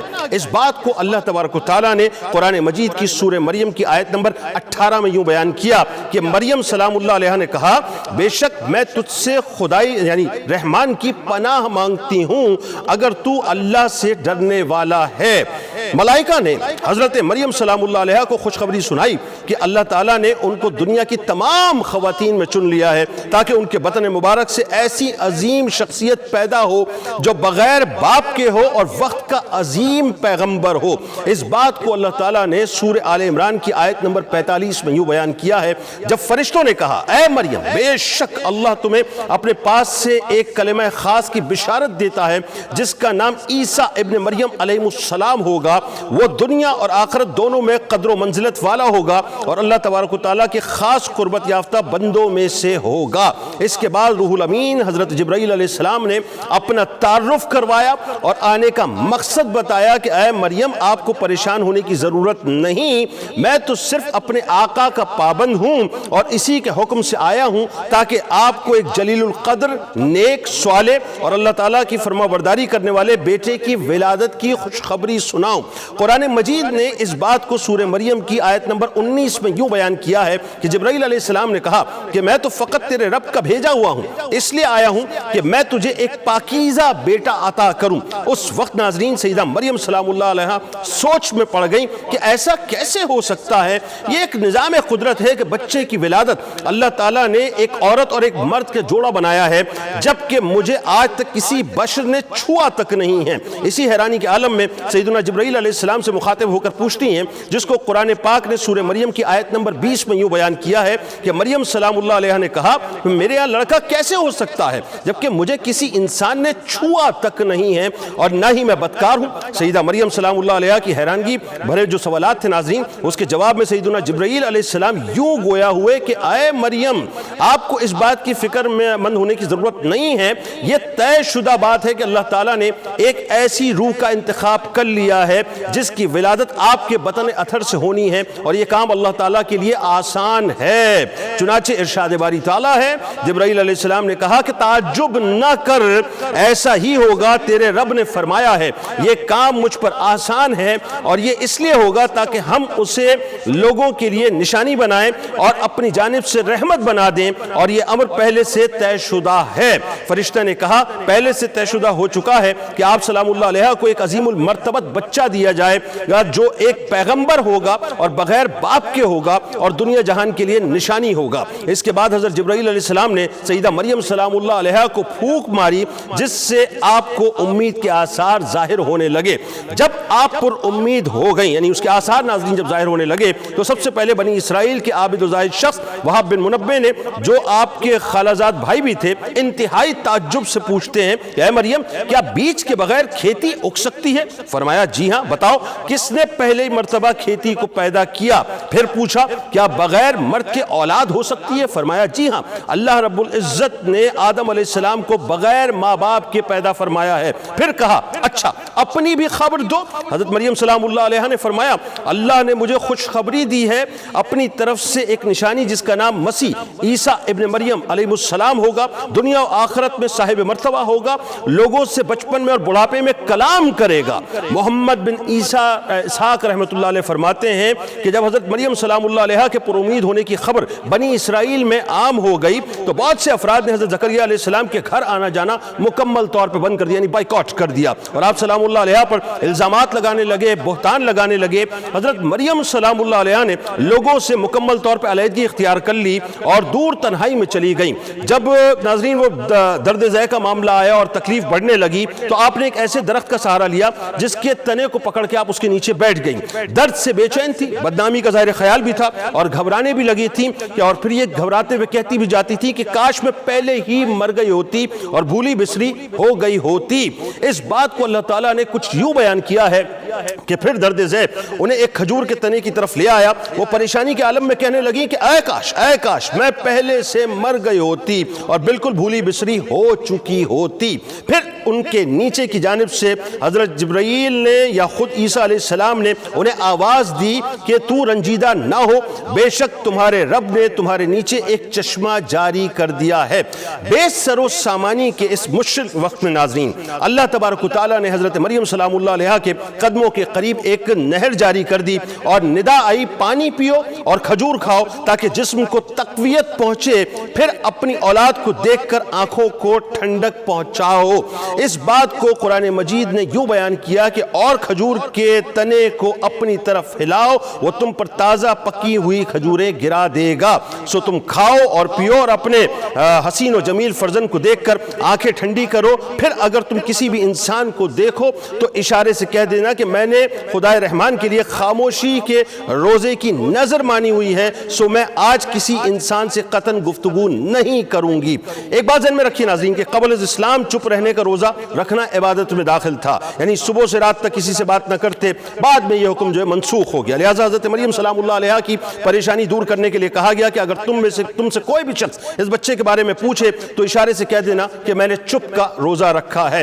پھر وہ اس بچے کو گود میں اٹھائے ہوئے اپنے قوم کے پاس آ گئیں اور وہ کہنے لگے اے مریم یقیناً تو بہت ہی عجیب چیز لائی ہے۔ جب مریم سلام اللہ علیہ کو کچھ تسلی ہوئی اور حضرت عیسیٰ علیہ السلام پیدا ہوئے ناظرین، پھر آپ سلام اللہ علیہ اپنے بیٹے کو لے کر قوم کے پاس آ گئیں۔ قوم کے لوگ آپ کی گود میں بچے کو دیکھ کر غضبناک ہو گئے اور آپ کے عبادت گزار اور پاکیزہ خاندان کے حوالے سے آپ کو تانے دیتے رہے، الزامات لگاتے رہے، بدگمان ہو گئے، بہتان لگاتے رہے، جس کو قرآن نے یوں بیان کیا ہے کہ ہارون کی بہن نہ تیرا باپ برا آدمی تھا اور نہ ہی تیری ماں بچلن تھی۔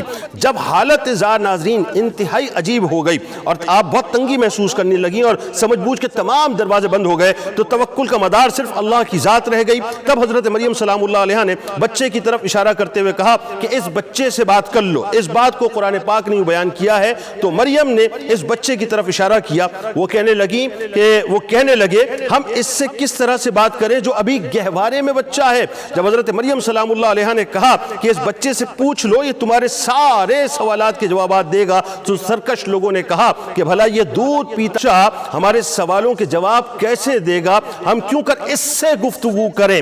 قوم کا یہ کلام سن کر حضرت عیسیٰ علیہ السلام نے ناظرین اب بولنا شروع کر دیا، یعنی اپنی ماں کی پاکی کو بیان کرنا شروع کر دیا، جس کا ذکر اللہ تعالیٰ نے قرآن پاک میں اس انداز سے کیا ہے کہ بچہ خود بول پڑا، بے شک میں اللہ کا بندہ ہوں، اس نے مجھے کتاب عطا فرمائی ہے اور مجھے نبی بنایا ہے۔ اس آیت کی وضاحت ناظرین کچھ یوں بیان کی گئی ہے کہ حضرت عیسیٰ علیہ السلام نے لوگوں سے باقاعدہ بات کرنا شروع کر دی اور فرمایا کہ میں اللہ تبارک و تعالیٰ کا بندہ ہوں، اس نے مجھے کتاب دی ہے اور مجھے نبی بنایا ہے۔ حضرت عیسیٰ علیہ السلام نے اگرچہ ناظرین کلام کر کے اپنی والدہ ماجدہ سے تہمت کو دور کر دیا، بلکہ کمال یہ دیکھیے کہ اللہ تبارک و تعالیٰ نے اپنی محبوب بندی کی جو پاکی ہے اس کو بنیادی طور پہ ایک ایسے بچے کے ذریعے سے بیان کروایا جو ان کی گود میں تھا۔ لیکن وہی بات ناظرین وہ لوگ جو تھے وہ عجیب تھے، انہوں نے اس بات کو بھی نہ مانا اور نتیجہ یہ نکلا کہ وہ خدا کا بیٹا باقاعدہ ان کو کہنے لگے، اور پھر صورتحال آپ کو پتہ ہے کہ ایک بالکل دیگر صورت اختیار کر گئی۔